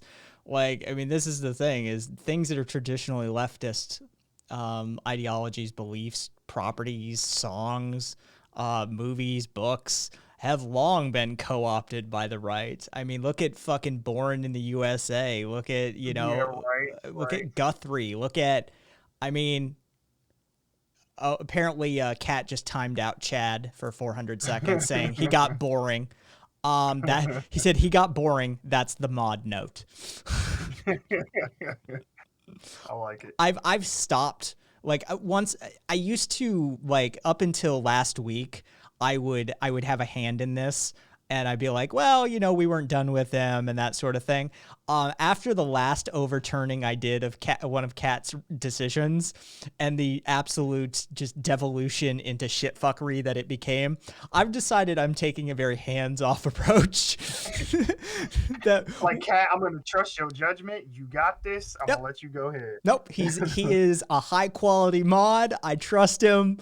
So I'm just going to be like, if he times someone out or bans someone, you're fucking timed out of your band. It's out of my hands at that point. Like you did it to yourself. Yep. So yeah, I learned that lesson. Jesus Christ. Because right-wingers take it and make it about white supremacy, says Solaris. Jack saying, I mean, the right tried to take over George Orwell. Again, I wouldn't be surprised if the right tried taking over V for Vendetta. They have tried. I've already seen that in conspiracy circles. That's 100% because that's New World Order territory, motherfuckers. Like, that's V. Yeah, they have. They've made that play before. Okay, so here's the plan. We have to have a leftist property that is like openly trans, like aggressively trans. So then that way they will stay away from it like the plague. I think they may try and claim it. Yeah, I know. I mean, they co-opted the Matrix. I mean, yeah. fuck, so. I mean, fucking A. Like, the things that they will attempt to co-opt that you're like, you do realize that's critical of everything that you believe in. And they're just like, it's a catchy tune. Well, the thing that makes it so funny, too, is that, like, they've been going on this like shtick lately of like, oh, conservatism is punk rock, and I'm like, oh my god, kill me, holy shit. Yeah, because they, it's they see it as like just a sort of minority position, right? Like, that's, if everybody else is against it, then being it is punk rock, not understanding what the foundations of punk rock are about. Hey guys, did you know that Nazism is so punk rock? Yeah. Oh yeah. It's so fucking, it's being fash is so fucking punk. A Hitler Youth haircut, totally punk rock. Yeah. It's, you know, it's like, you know, Nazi punks fuck off. Like, that's the Dead Kennedys fucking said it best. Okay, so the only reason that I know that song is from that movie, The Green Room. Okay. Do you know what I'm talking about? Yeah. Oh, that movie is so fucked up. Holy shit. That movie scared the fucking shit out of me. You want to know why? Because I know these backwoods fucking crazy ass skinheads and shit are fucking crazy. That's not the part that scared me. The part that scared me was that if they would do this to just some punk ass white kids and shit and some like bullshit ass fucking hole in the wall bar band, they would fucking like eviscerate me if I got caught fucking around out there. That shit scared the shit out of me. That was like worse than Get Out for me. So Mitre is saying the next one they should co-op is Priscilla, Queen of the Desert. Ooh, what's that? Oh, all right. I'll throw it They're over. ready for I love it stardom. already. They're ready for fame. They're ready for their I love close-up. it. Oh, I love it already. Oh yes, hell yes, all of this. Come on, girls. Hell Let's yes. go What is this called? This is Priscilla, the story Queen of the three Desert. hard-working guys. What kind of cabaret do you do? We dress up in women's clothes and parade around mouthing the words Whoa, to whoa, other whoa, whoa, people's whoa, whoa, whoa, whoa! songs. Stop, stop, We're stop, stop, stop, about stop, to stop. discover. Is that Hugo Weaving? Oh yeah, like I'm pretty sure isn't fucking Hoffman in this as well? Hold on, let me this is for real. I'm like, it all comes back around. Oh, to the I'm sorry. Matrix. It's Hugo Weaving, Guy Pearce, and Terrence Stamp. Oh shit, that is Guy Pearce. Holy shit. Yeah. Yeah, this is Oh, that's Terrence Stamp and oh my god. Okay. yeah, this is Oh, okay, infamous look, in just please tell me there's a deleted scene where he says kneel before Zod while he's in drag. Please tell me that exists. I don't think it does, but it would be brilliant. Yeah, this is like camp classic territory. This is shit that every like gay dude knows. Everybody like Been asked to do a show out of town? How long is the run? 4 weeks. That hitting the road is hard. I hereby christen this budget Barbie camper Priscilla, Queen of the Desert. Especially in heels. Sorry. Along the way, they'll discover surprises. It's Gabardine! I haven't seen Gabardine for years! Uncover secrets. Is it true that her real name's Ralph? I'm gonna smack his face so hard. And learn that with friends like these, How long have we been on the road? 4.5 hours. life's never a drag. What's happening? I don't know. Oh, my you see what God. they did there Red with the Hot. pun? You got us into this, and I suggest you start thinking about how to get us back. I mean, who runs this bloody hotel in the middle of nowhere anyway? My wife. I'm married. This is getting too weird. Come on, girls. Rehearsal time. Haven't got any kids stashed away out there as well, have you? Mr. Belrose? Yes? It's a boy. You actually make money by dressing up like a woman. Oh, sure. Can make a fine living in a pair of heels. there's your capitalist angle. Fucking, you know. Holy shit, that is based. What the fuck? That is awesome. What is that on top of the van? Oh yeah, that's a giant fucking shoe. Holy shit. I love everything about this. Oh yeah, it's a classic. Hey, real quick, Hunter Biden's laptop. How does it feel knowing that every day that goes by, you're drawing closer and closer to an inevitable defeat, like a landslide defeat? I just want to know, like, how do you sleep at night knowing that you're going to lose? The White House definitely, and probably the Senate too.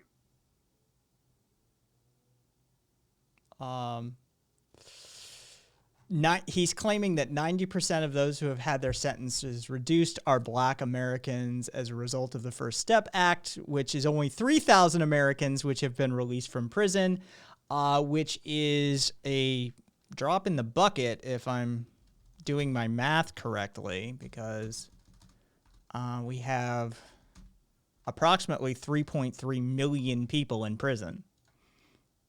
Just saying. Oh, they want me to sign in for that one. Hang on. Actually, too, I want to know about this little talking point that you posted here. It says Got it. more than 3,000 Americans have been released from prison, but then it says 90% of those who have had their sentences reduced are Black Americans. How many people had their sentences reduced? Because that's not the 3,000 number. That's how many people have been released. So how many people have had their sentences reduced? Because when you put percentages and shit, it sounds like a big deal. Yeah, Cat says they already got that cat boy dude Nick Fuentes. That cat boy dude Nick Fuentes is with. So give it checks watch 3 months. So yeah, and then he just starts yelling Trump 2020 because that's, you know, that's literally all they have. Yeah, no, it's sad. I am called to your purpose, Lord. Reveal your purpose to the Oh, yes. Oh, the all gas, no brakes video on the Proud Boys. Yes. Yeah, that's what Jack sent over. Oh, it's great. Yeah. If Trump loses, I'll accept it. I lived through 8 years of Obama. I can deal with Joe Biden. Is Hunter Biden's response? I appreciate that. We know that you'll still be here with us, and you won't, do something horrible to yourself in a video game. So that's good to know. Well, I mean, expatriation, emigration increased under the Trump administration. Like, this is, everybody talks a big game, right? Like when Obama was elected, all of the fucking right wingers started screaming, if he's elected, I'll leave the fucking country, that sort of thing. Right. And, left wingers were saying, if Trump's elected, we'll leave the country. Immigration to Canada from the U.S. increased 15% under the Trump administration. No, I love it. Like, people actually did leave in greater numbers during the Trump administration. So,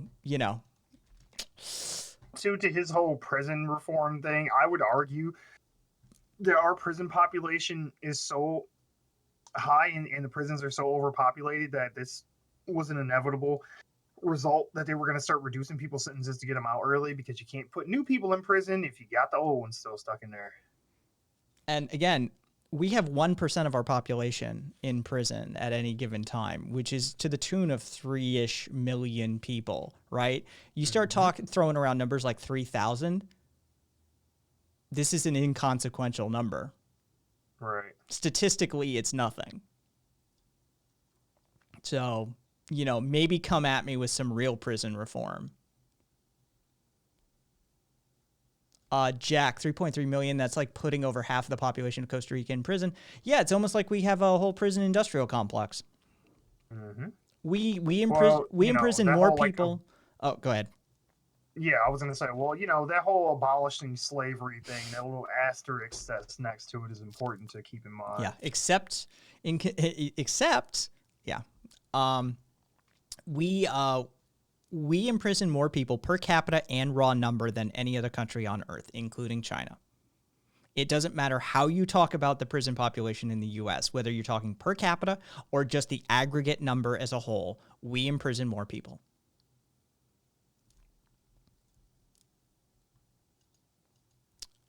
Christina saying, I lived in a shitty nowhere town with 2 prisons.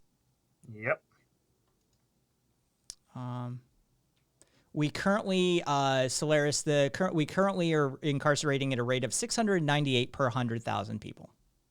Jesus.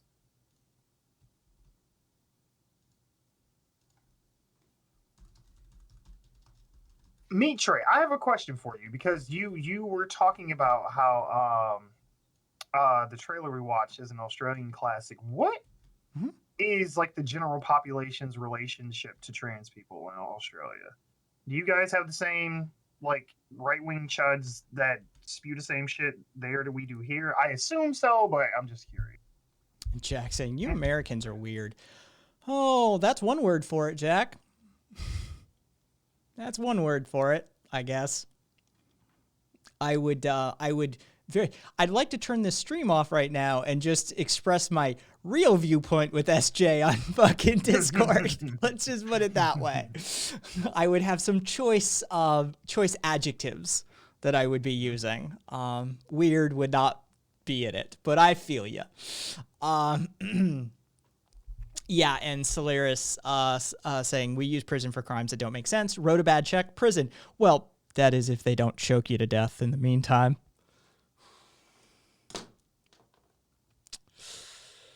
True. True. Yeah, I would say, Jack saying I'd say something, but the CIA would probably send a Contra to kill me.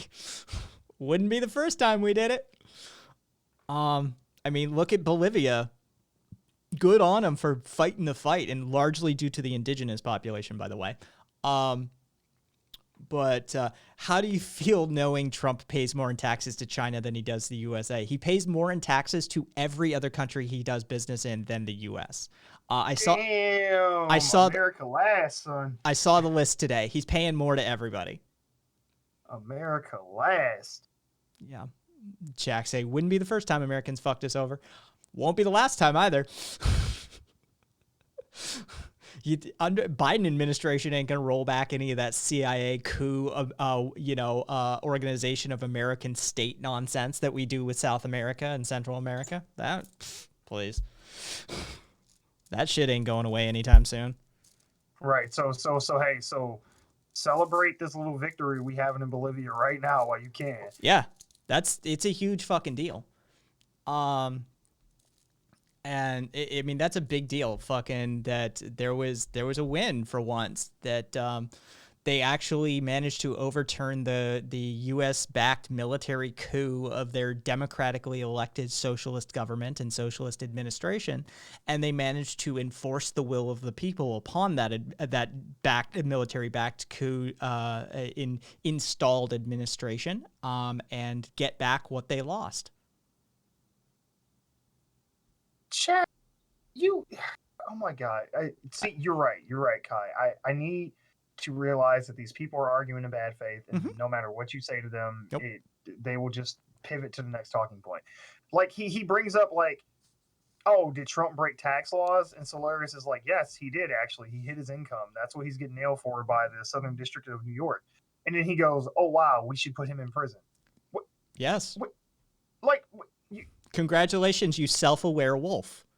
Right. It's like you established the point of, oh, did what he do was illegal? And then it's like, yes, he's actually being, they're building a case against him right now. And it's like, oh, well, I guess we should put him in prison. Yes.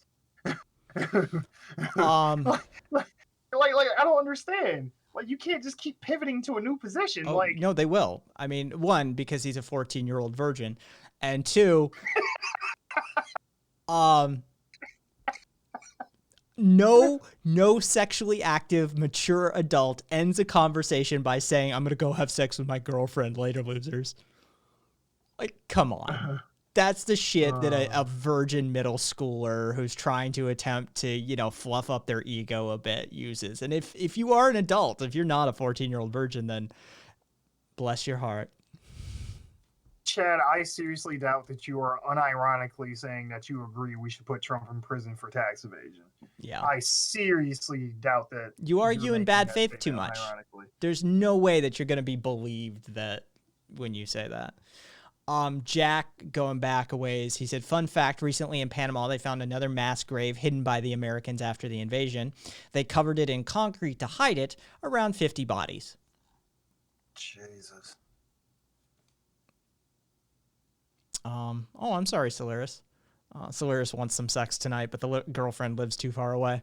How close are you, Solaris? I mean, I'm free tonight. Yeah, where are you, Solaris? Maybe we can make something happen for you somewhere in the network, in the community. Well, first, you got to shoot me a DM. I need to know what you look like. I need measurements.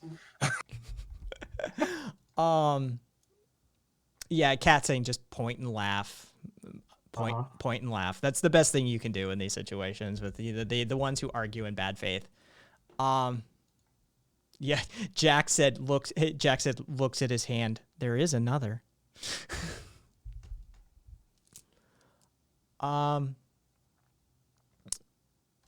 Colorado, but I don't know if I could do that. You're a bit a ways from him then. Sorry. You're closer to, well, I mean, depending on where you are in Colorado, you're probably closest to me, frankly. I'm over in Vegas. He's saying, I don't know if I could do that. I'm a fatty. COVID ruined my body.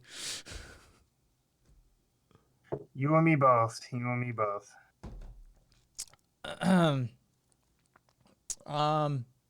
Chad saying, I believe in law and order. I don't. Law and order is a dog whistle. It's a code word. It's a code phrase for a whole other host of stuff. One, the legal system isn't justice. don't conflate morality and justice with the legal system. So law, it's kind of a bullshit topic to start with. And order is nothing more than the maintenance of the status quo. And the status quo is fucked. So, me tracing Chad, I was always an SVU fan. Cat's working off that COVID flab as we speak. Chad, I just from the little bit of time that I've interacted with you, I would be hard pressed to believe that you don't know the standard dog whistles. I mean, they're not new. I mean, they try to change the verbiage here and there, but it's always the same thing. This is the problem with arguing in bad faith. Repeatedly, people come to not trust your words.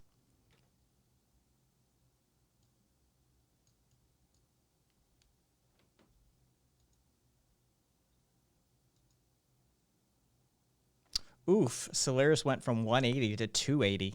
Jesus.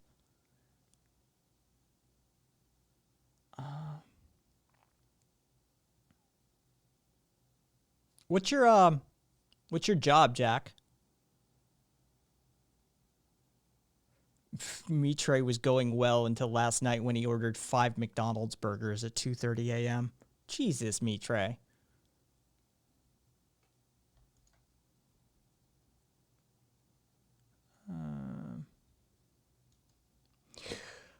Okay, that explains it. He said he works customer service for the American public, the American customers. And his original comment was, you know, when you think of racism under Trump, I just look at my job and get reminded of it. I can only imagine. Yeah, now I am curious. What does he do?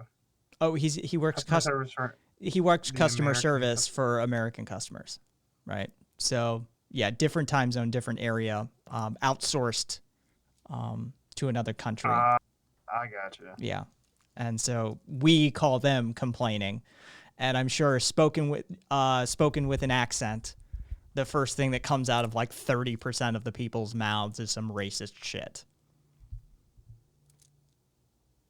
I can't understand your Mexicanese or some shit like that. Speak English. Speak American. There's a brilliant sign. Some Canadian woman talking to the Quebecois.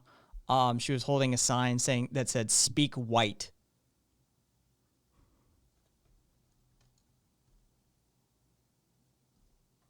Ooh, that's. Chad saying he's a personal trainer, so if any of you guys need advice, hit him up. And Mitre said, so you're a receptionist at a gym. Gotcha. Okay, all right, Chad. Okay, help me out. So, I'm a little rusty since, COVID, going to the gym and stuff. Now that I'm going back, what do you suggest is the best way to help build my traps back up and to get my lats wider? I'm just curious, because I'm really trying to work on my back. Like my rear delts could use some work too, but I'm more concerned with my traps and my lats right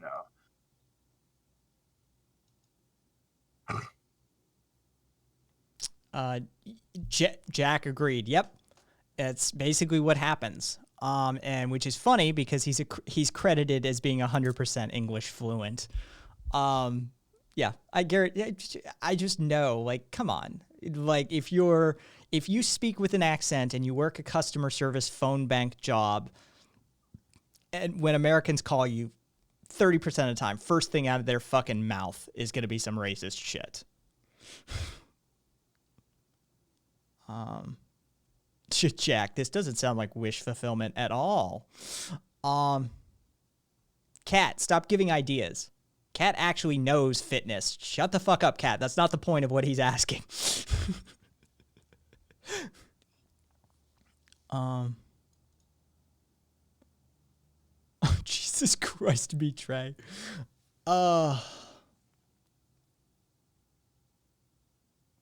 Anybody want to see pictures of some random dude Chad pulled off of Google?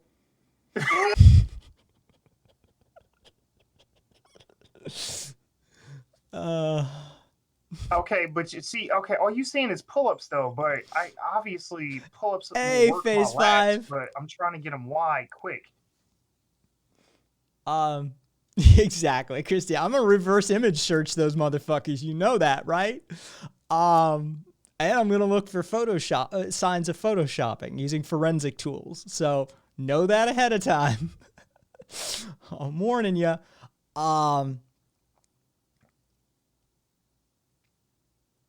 Let's see. Yeah. Just do pull-ups. Get a bar. Just do pull-ups. That's the extent of the advice. I mean, I now if you said like rows, you know, like isolated rows or something like that, I'd have been like, okay, cool. But just tell me pull-ups is so vague. I'm not huge, by the way. Like I'm trying to get jacked, but I'm not huge by no means. Me, Trey, saying I want a photo of your six-pack with today's newspaper or get the fuck out. right, holding up a clock. And I gotta see somebody in the picture with you that's wearing a mask so I know it's current. Show us the hostage you keep in your basement as well, by the way. Right. It takes the picture or it doesn't get fed.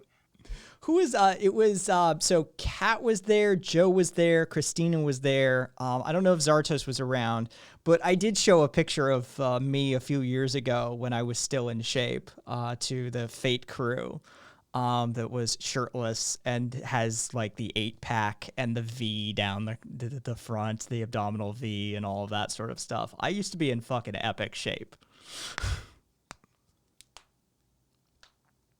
Let's see. Yep, Christina telling me, yeah, pretty hot. It was, you know, I've lost it. Like I said, I haven't been able to work out properly with all this bullshit progressive neuropathy. But I used to work the fuck out. Not to the point of like bodybuilder because I didn't want to ruin my twinkish figure. That was what pulled it. That's what pulled in the dudes, right? I love it. I don't want to be a hunk. Like that's not what I'm shooting for. That's not my body type, and that's not who I want to pull. You know your target demographic, people. But yeah, no, it was shame we play for different teams. And Kat telling me I'm still a cutie. Thank you. Jack saying I used to be in good shape, then COVID, and then got my appendix removed, and then I was confined to my bed for over a month. It's just Jack. He's like, well, see, what had happened is I twisted my ankle on the way to the gym one time, and then the gym caught on fire due to protests, and I'm just fucking with you know, when I fell down, I looked at the sun, and it kind of blinded me and caused some retinal damage, and you know, I love it. He said retinal damage. Solaris, that was very similar to the reason I used to work out. It was my sort of meditation practice. That was sort of how I'm not good at standard meditation, but physical activity, sort of, you know, the martial art version, but not martial arts, of, you know, sort of a spirituality, physicality union sort of situation.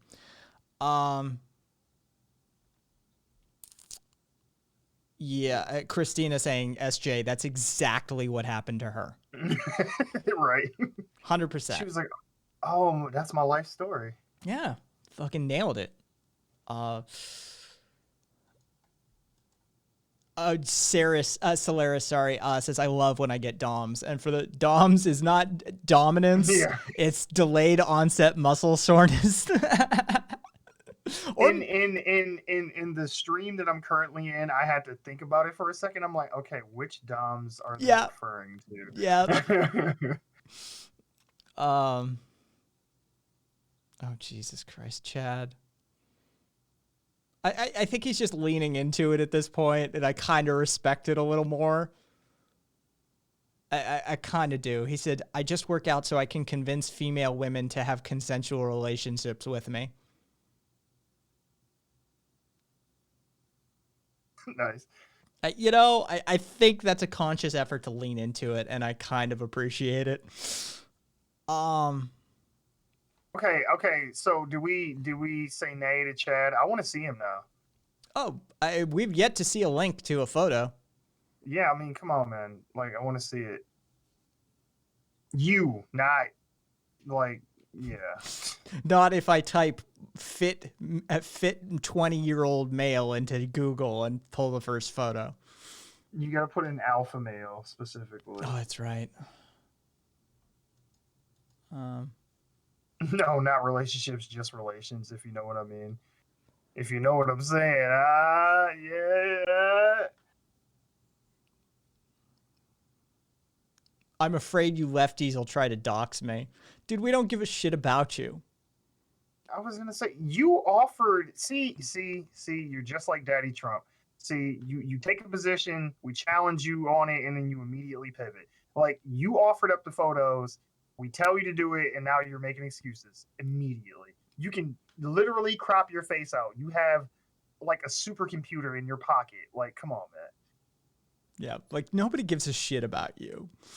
Like, fucking, I'll show you, yeah, Jack saying my guy pushing the goalposts. Yeah, Christina's just flat out calling bullshit at this point. Let there be light. And let there be not light.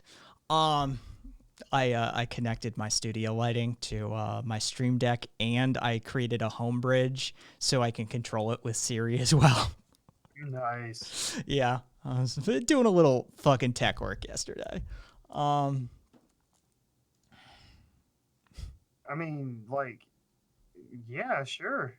I mean, how do you use image BB or something? Here, let me just get you a fucking link. There. I was gonna say, is he a part of your Discord? No. Oh, okay. No way that. I wasn't sure. Nope. I wasn't sure. You get some fucking weirdos in here. I don't know. I know, but I usually trim them after they're gone. Poop and furry jokes don't stop being funny until you're 39. Nice. I gotta tell you, I was never big for poop and fart jokes. They're just not my thing. They're funny occasionally, but you know. Yeah, and Kat saying we're gonna need a piece of paper with your username written on it. Christina saying point him in the right direction to get a good Google image too.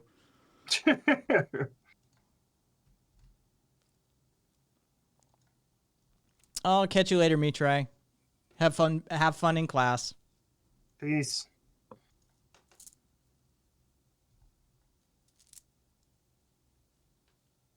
Jesus Christ. I mean, I literally oh Jesus Christ. This is weird. It's just getting weirder and weirder. Fucking now he's saying to later, friend. Thanks for chatting today, Timmy. I'm gonna get you a fucking entrance. I'm gonna get you some entrance sound effect, Timmy. Timmy is in the house, everyone. Fucking. Yeah, Christina. Aw, Meat made a new friend. Oh, speaking of Meat Tray and friends and shit like that, what the fuck happened to Squee? Has he ever come back? No, he's online right now though, because I can see him on Discord. I was gonna say I'm in his Discord. I know he streams. I'm gonna go crash his stream one day. Feel free. I'm like, man, like what happened? I thought we were friends. Like, what happened? I mean, he's the originator of the Joe Rogan thing. Yeah, that's true.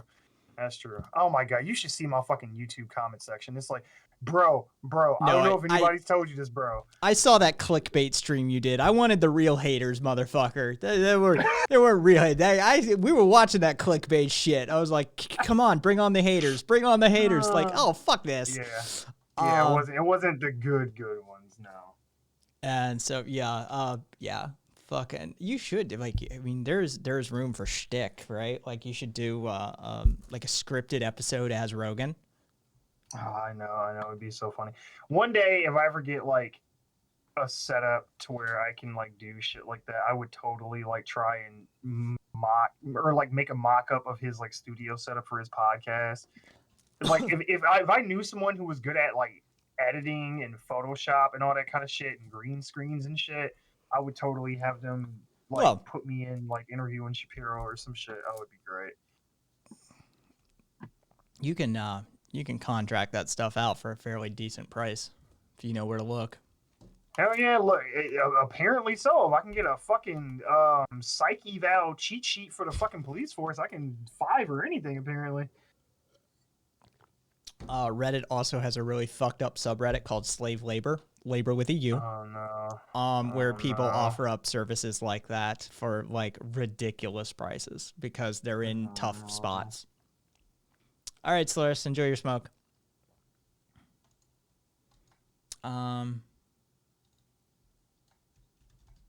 Just use Google Translate, Timmy. Hi.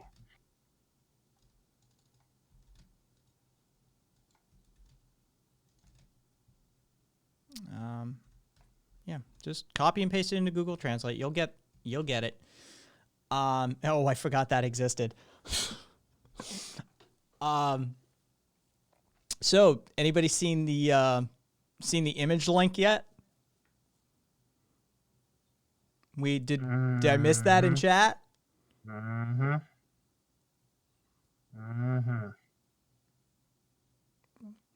So it's like all of the cult of Trump types that, you know, they come in, they scream Trump 2020, that sort of thing, and then they just flee. I'm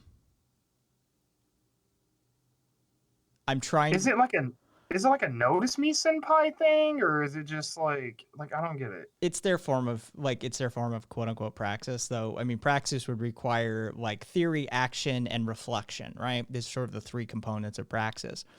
And there's no theory and there's no reflection. It's just action. So fair. But it's their sort of form of praxis, I guess. But yeah, it's to use the term praxis is inappropriate. He's saying, bro, I'm trying to censor this image so you can't dox me. I'm a boomer. I don't know how to do this shit.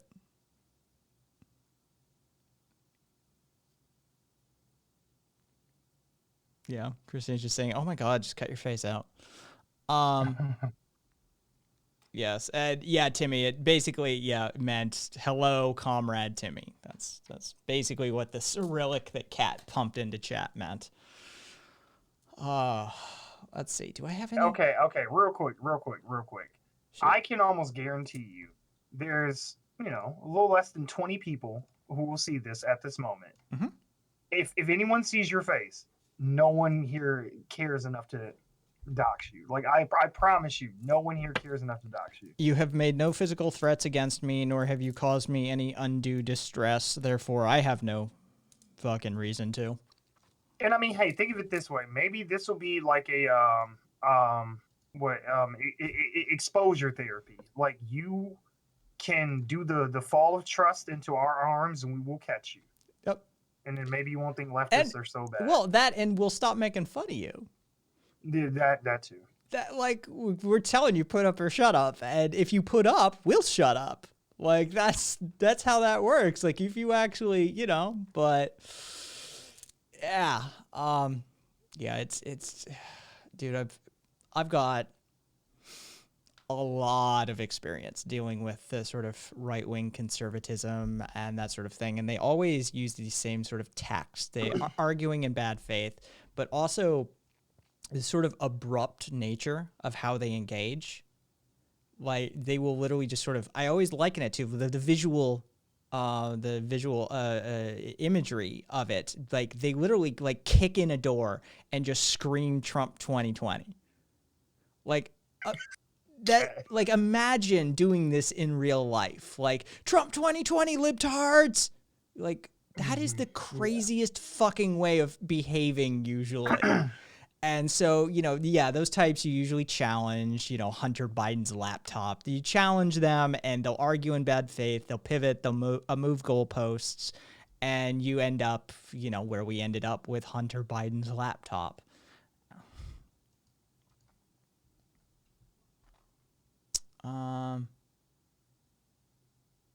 There better be a Trump tattoo on your back too, Chad. Jesus Christ. I'm not taking any chances. I'm not even facing the camera. You guys get to see my back and you're lucky. We were talking abs. We wanted a picture of those abs you were bragging about. Like, how do I get to see the abs if I only get to see your back? Like, the whole point is we wanted to see those fucking ripped washboard abs that you were bragging about. Eventually, it's just gonna devolve into him going like, okay. Here's my kneecap. So I took a picture of like where my elbow bends from the inside. That's just gonna have to be good enough. Yeah, Phase 5 saying, whoa, neat, a back pic from MAGA folk. Yeah, Christina, I thought we were going to see abs. Curio said, I can't guarantee I won't want to suck you off. I love it. I love it. Yeah, he's saying, I'll send mine if you send yours, baby. This is just insane at this point. Let's see. Obama blasts Trump over secret Chinese bank account, saying, quote, they'd call me Beijing Barry. They would too. That's a solid. He seems he understands how the right-wing nicknames for him work at this point. He's like, now look, that would have been me. They would have called me Beijing Barry. And Donald Trump is a danger to this country. That was a solid Obama. Thank you. You had the cadence. I never agreed with the people like he's a wonderful orator. He sounds like an early morning Econ 101 professor, quite frankly. Right, I know, right? You're right. Because honestly, to be totally 100% with you, what the issue was is that people probably assumed that he was gonna come up there and be like, yeah, we're for president in this bitch. Like that's probably the Harvard educated law student is going to. But I understand the expectations that were had. When he wasn't having like barbecues on the front lawn of the White House and that would like have been amazing. Fucking like Michelle Obama's in like giant hoop earrings with like really long fake fingernails and shit. People were shocked. If he came out with rollers and curls. Holy shit. Oh my God. Could you imagine like Obama having a press conference, like sitting behind a Resolute desk, getting his hair braided? Holy shit. Oh my God. Think about the future we could have had, people. The timeline that we could have existed in. Holy shit. Phase 5 saying his voice was silky smooth, but he paused way too much for my liking. That and the war crime sort of turned me off on him. Fair. Every time Obama said they were droning somebody at that moment. Yep. Every time Obama said an Afghani child got blown up. Right, exactly. It's like a drinking game. Instead it's with bombs. Busted Cat says he busts out a bottle of Henny, takes off his suit, and he just has a wife beater on. Would have been amazing. Yeah, and who pointed out this is like essentially a Chappelle skit. Oh, it was Jack saying like my guys though he would come in like a Dave Chappelle character. Exactly. Well, he did do that Black Bush skit, which was fucking hilarious. Dude, Chappelle, God damn it, Chappelle's fucking just a brilliant satirist. Well, looks like we might be getting a link here in a second, y'all. I'm not allowed to show it on stream, apparently, because it's not safe for work. I'll be the judge of that. There you go, Curio. I got you, fam.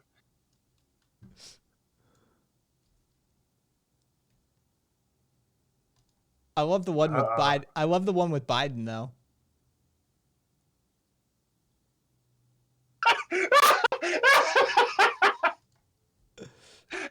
Click the link. Don't put it on stream. No, click the link. Holy shit.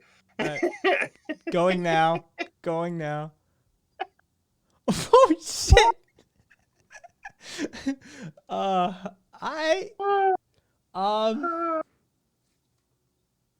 I mean, hey, look, hey, I'm gonna tell you straight up, bro. Nice back muscles. I like the lats. I like what we got going on here. I still don't see today's date or your username or anything in this photo, but oh, that's funny. So, wait, why did you? Oh, wait, is it because we could see your face in a reflection? Christina, why did you censor the phone? So like, are you at it's work? coming to you, Christina.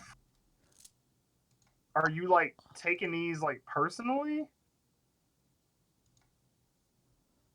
That isn't quite what I expected. Now, one, I will everybody wants to know, like, why the fuck are you naked? Put your fucking pants on. He doesn't want us to know what kind of phone he has. You're always naked in your apartment. All right, I can respect that. But for a photo, you might want to, I don't know, put on a pair of fucking shorts.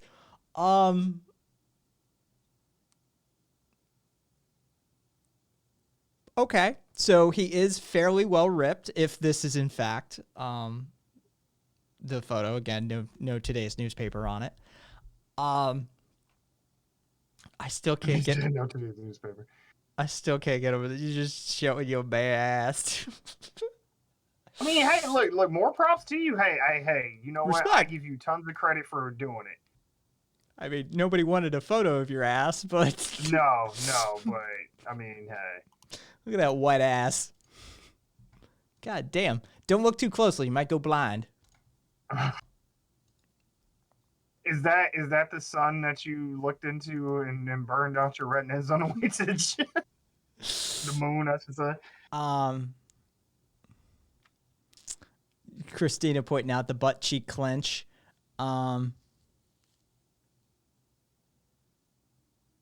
Curious that he. Go ahead. Kat saying he doesn't want the lefties seizing the means of production. Nice. Mitre saying, how did we establish these were real? We didn't. There is no username being held up in this photo. There is no current date. So we cannot be certain, though. It is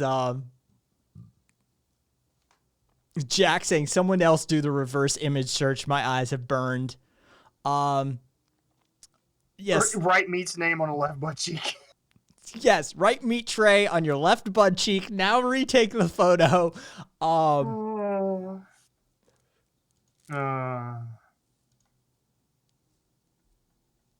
Meat tray saying yes, please.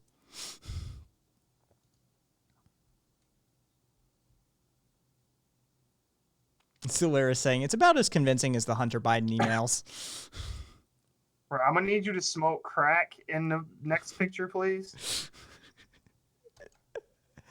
Yeah, you ain't my type, Chad. I mean, some of them are thirsty. But I mean, I don't. You're not my type. Even fuck dudes. Wait, hold on. Wait, how am I thirsty? I don't know. Thank you for searching, Curio.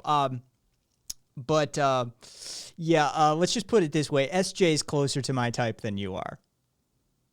Yeah.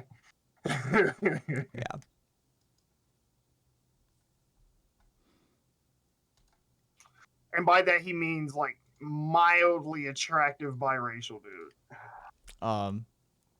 Yeah, you're a little light skinned for me though. I get in so much trouble with so many of the leftists for that one alone.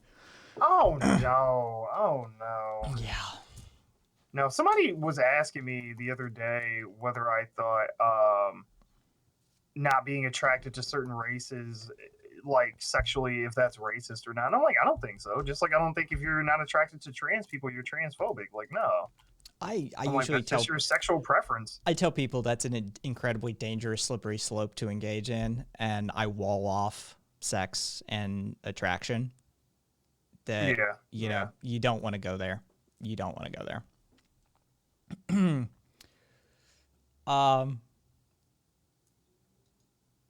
I don't even know where that came from. Everything was typed as gray alien. Cat saying nothing like laughing like a psycho while loudly kicking a banana bag. Yes, Timmy, of course we know. Timmy, my type is a pious woman. Pious woman. Nice. Timmy is a Wahhabist. What is that? You know, the Saudi Arabian version of Islam. Oh, okay.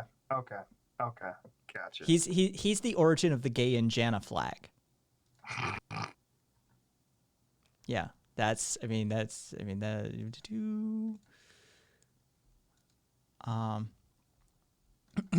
asking Timmy if he looked at the pic.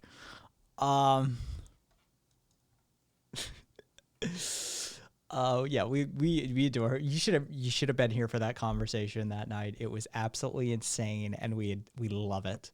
Apparently you can have gay sex in Muslim heaven. Oh. So then what are all the virgins for? It's basically the fact that there's no such thing as sin in heaven. Okay. And so it's on the table. Got it. Okay. Got it. Easy. Okay. I'm gonna pull that, Curio. Sorry. There we go. But that's an interesting interpretation, though, of no sin. I mean, you could easily just say it's physically impossible to sin. We're like, wait. Hang on. It was amazing.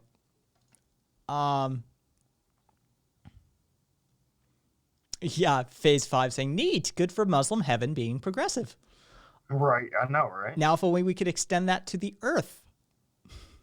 Mm-hmm. That'd be a solid step that we could take.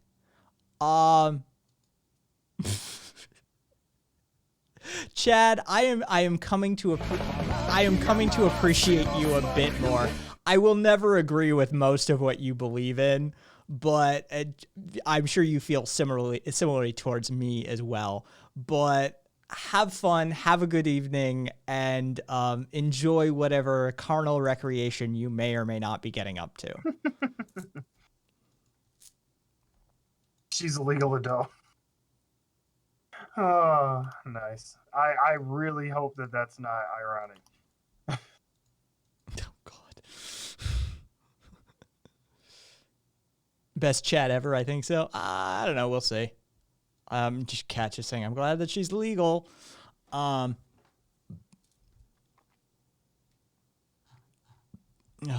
man.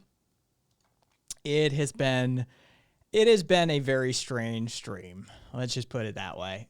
Between Hunter Biden's laptop and Chad making a reappearance and sort of ingratiating himself to a certain degree. But that is the praxis of the channel, right? Sure, maybe we won't change Chad's position on 999 things out of 1,000. But if we can change one out of that 1,000, that's progress, right? Mm-hmm. And so, that's what we do here. There's a lot of channels that would have banned his ass a long time ago. Oh, yeah. In a heartbeat. And so, it's... I am proud of that tact that we take. That is the sort of the form of praxis that I encourage in this community, that like, hey, if you ever want to win them over, if you ever want to get them to stop being so fucking toxic, you have to engage them at some point or another. And you can't just fucking, always Richard Spencer them. Although there's room in the world for Richard Spencering them. I honestly believe that we could probably curb a lot of this shit by just exposing them to the public. And I don't mean like publicly shaming them per se, but a lot of like these like extremist ideas that they have, and they fester Neo-Nazi. because they're allowed to like congregate in their little corners of the internet, and they create their own like language, and they have their own inside jokes and their own memes and all this shit. And honestly, I feel like if we could just pull the curtain back and just let everyone see like the kind of shit they do when they think they have anonymity, I think it would curb a lot of that shit. Like, especially if they have families, like let their kids and their friends and shit who have like interracial relationships or you know, minority coworkers that they might have, like let them see this shit. Not like, we're not gonna attack you, we're not gonna do any other, just the shame and embarrassment of letting other people know what you do in private, I think would be enough to curb a lot of that shit. And Kat saying they just need a good dinner with some decent folks. That would help too. I mean, that's the thing is, I forget who was in here last night. Let me, Tuna Connoisseur, argued in good faith, legitimately a right-winger, but came in, wasn't an asshole, started the conversation by just asking some questions of, you know, of my opinions and the opinions of chat, and continued to engage, and at one point outed himself and said, you know, I'm a right-winger, I don't agree with a lot of what you're saying, but I find you to be one of the most reasonable leftists that I've encountered on Twitch. And and he followed me. He said, I hope to, you know, have future conversations with you. That used to be what we would do, what grown-ass adults, politicians, diplomats, that was what we used to do, is engage in an honest, good faith dialectic. And it was funny because another account, Red Pilled Carnivore, came in and started shit stirring as a right winger, and Tuna immediately distanced himself. He was like, I'm not with him. I don't like how he's conducting himself. I don't like how they're, you know, that sort of thing. And I was like, no, you're good, man. You're good. And it's nice to see that happen from time to time. It's like, yeah, no, some of them are arguing in good faith sometimes. They actually hold those beliefs and viewpoints and ideologies, and they're willing to engage. Let's see. Solaris, I do think we have a lot of work to do to help young boys find relationships, because the way we're currently molding people to be men is just incompatible with society. Throw it out and start over. Yeah. And yeah, alienation is a motherfucker with Kat. That is one of the core tenets, the core techniques, the core praxis of right-wing extremists. This is how they manage to grasp people, is that fundamental alienation that so many young men feel. And they give them brotherhood, they give them a place to belong, they give them a way to boost their own ego and self-esteem. And it's what they crave, it's what they desired, it's what they need to, Yeah, it's the same reason why people like Jordan Peterson are so popular. It's like he gives them that sense of belonging, that sense of direction, that like father figure that they like either never had or is absent currently in their life. And the problem is that because they're so susceptible to suggestion and because they're so malleable, it's real easy to get them believing some shit that they probably in most cases were very far removed from. Because at least I feel like a lot of these people who get radicalized are almost apolitical to begin with. Yeah, oh yeah. It always starts off as just, they're a lonely dude somewhere. That's why the right goes after these specific like subgroups and culture, like, oh, we go for the video game kids, or like, oh, the kids who are into like superhero movies and shit. And it's like, yeah, aren't they ruining comic book movies with all these black people and women and gay people in it? Yeah, that sucks. Yeah, how about those Jews too, huh? And it's like, it just starts this whole thing, and it's like, oh no. Jack saying, as someone who was a right winger at one point, he can attest. And Timmy saying that this is the same way young boys join ISIS. It's a tale as old as time, and it's a technique, it's a tactic that works. It pays dividends. I hate that you said that, because now anytime I hear that fucking song from Beauty and the Beast, I'm just gonna think of the Proud Boys and the Klan and shit. They come out with their fucking black and yellow polo shirts on. Tale as old as time. Yeah, no, they are preyed upon by these people, and the former neo-Nazi, I forget what his name is,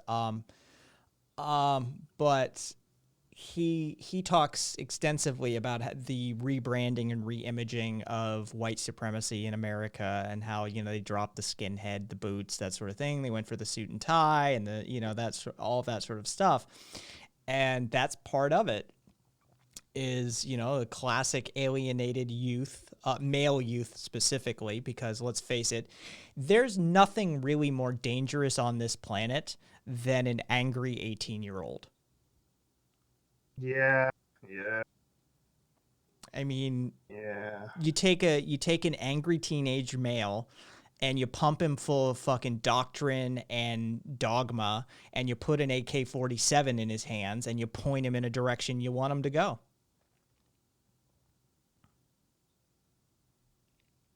It works. It works in Sudan. It works in Alabama. It works. An angry woman is pretty scary, but yes, agreed, but on a sort of one-to-one basis. It's not usually you see, angry woman blew up a building yesterday. Like, that's usually not how it works. Exactly, Solaris. They're not usually as socialized to kill as often.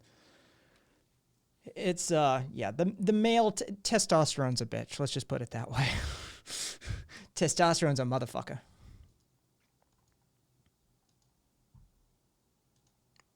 Oh, let's see. Where's that tab? There's that tab. Cool. What time be it? 8:26. All right. I think I'm going to call this stream at this point. My voice could use the rest, and I kind of want to play a little of Partisans 1941, and I don't feel like doing it on stream because that means I have to give commentary over it. Nice. Yeah, I find I don't really enjoy playing games on stream because I don't get to enjoy the game as much. Yeah. Yeah, it's like you're interacting with chat, and yeah, it gets distracting. It's like you can't hold attention on one thing or the other. Thank you for the follow, Matt. I've been wanting to ask you too, what is the sound that plays when someone follows you? I know it's from an anime, but what is it? No, it is not. No? That's not what that is. Okay. Because I swear if you would have told me that was an opening to an anime, I would have been like, yep, okay. There you go. I'll get you the link. It's Ukrainian, by the way. Okay. I'll send you the link. It's Mother Anarchy Loves Her Sons. So when you follow, it's part of the chorus, and it's Mother Anarchy Loves Her Sons. If you sub, then it's Mother Anarchy Is Not For Sale. Yeah.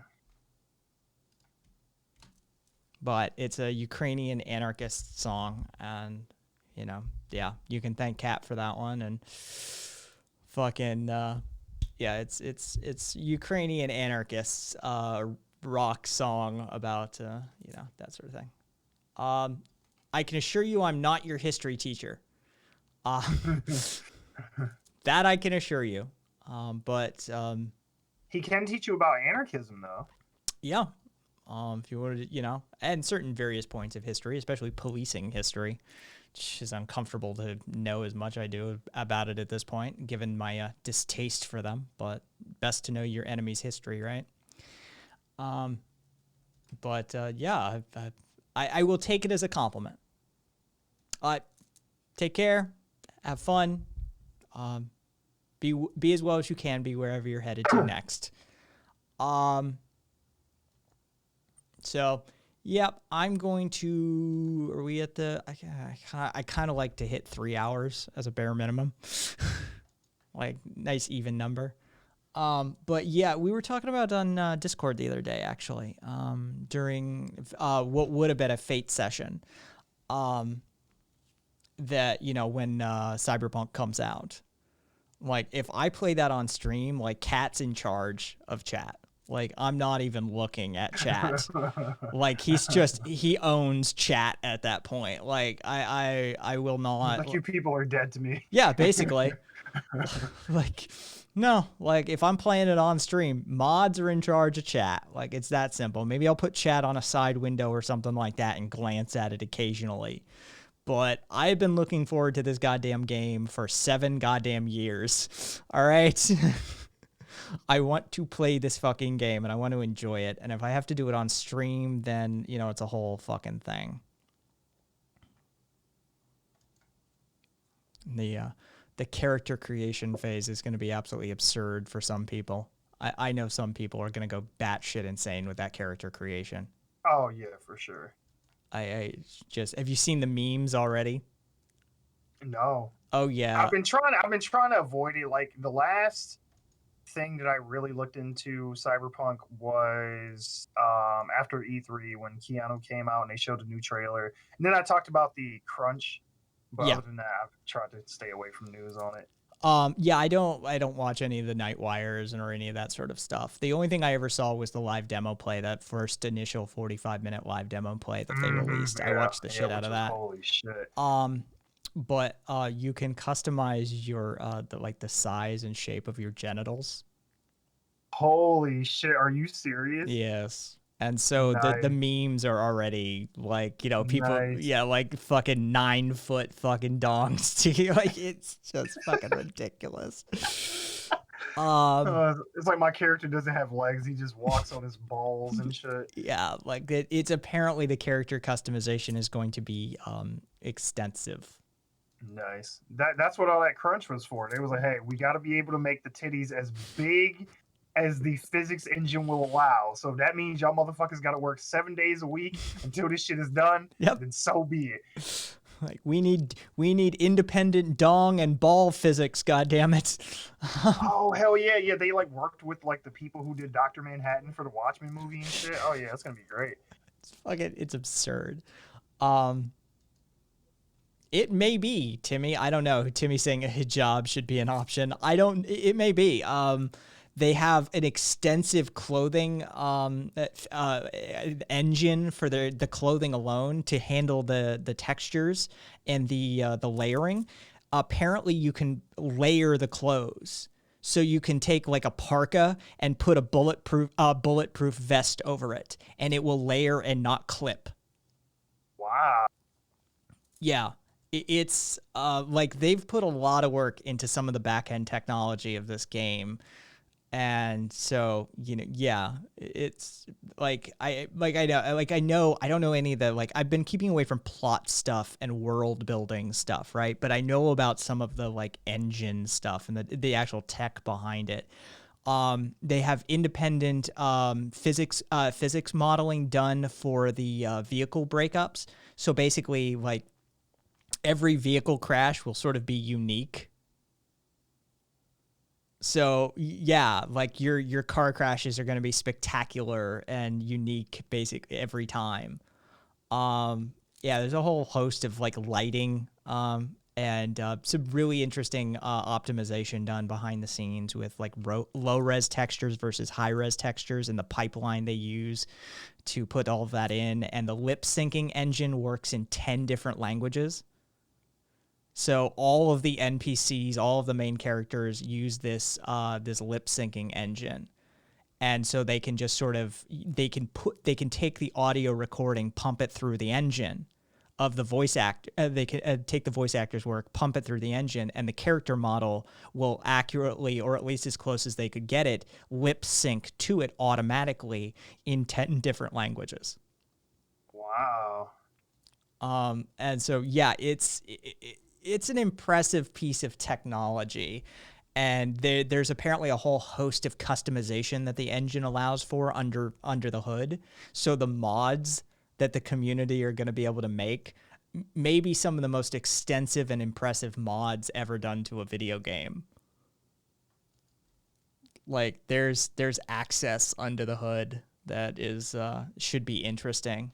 So hopefully in the end we'll see some like full story continuations from the community and, you know, whole bunch of stuff. So yeah, I'm super for it. Like I can't wait for this fucking game because I'm a Cyberpunk guy anyway. That's the kind of story world building I tell anyway when I'm running a tabletop game.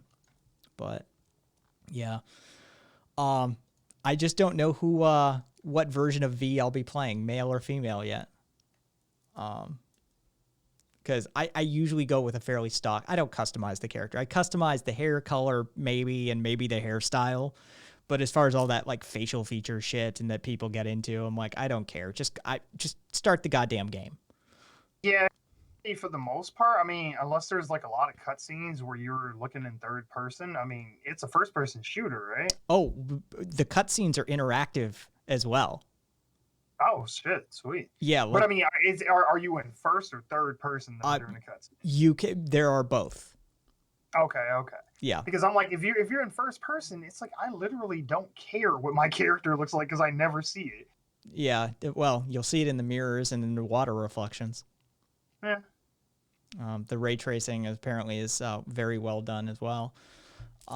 But yeah, it's like I said, it's a technical feat, and it it came at the cost of a whole bunch of people's crunch. So. Yeah, unfortunately. Yep, and I'm gonna be a total hypocrite. I've already pre-ordered it. That shit gets delivered through Good Old Games. Like I've had that on pre-order for a long time. Like there's very few things that I would do that for. Hitman is the only other franchise I would ever do that for. And I mean, honestly, you know, when people do the whole thing of like, oh, you know, we should boycott them, this, that, and the other, it's like, look, the crunch was going to happen whether you pre-ordered the game or not. Like if you're not doing it, someone else is not. That's not an excuse to keep perpetuating these practices, but it's the reality of our current situation. And I mean, again, I would never do it for an EA game. I'd never do it for an Ubisoft game. I'd never do it for a fucking Blizzard game. I'd never do it. Like, this is a once in a like multi-generational game cycle that I'm willing to compromise. Like you said, they've been developing this almost 10 years now. Yeah, well, they announced it 7, and it's been in development for 8+. It is. Yeah, so yeah, it's a big fucking deal. And I can't wait to get my hands on it in whatever. I think we're down to like 20 some odd days now. Well, hey, man, I won't keep holding you up. Thank you for having me on again. I love hanging out with you. As always. As always. Yep, it was definitely an interesting stream. Let's just put it that way. Hey, we got to see some ass. I mean, hey, it was a good time. Yep. All right, guys. As always, KaisThings.com, KISThings.com. I hope you're as well as you can be. Until next time, guys.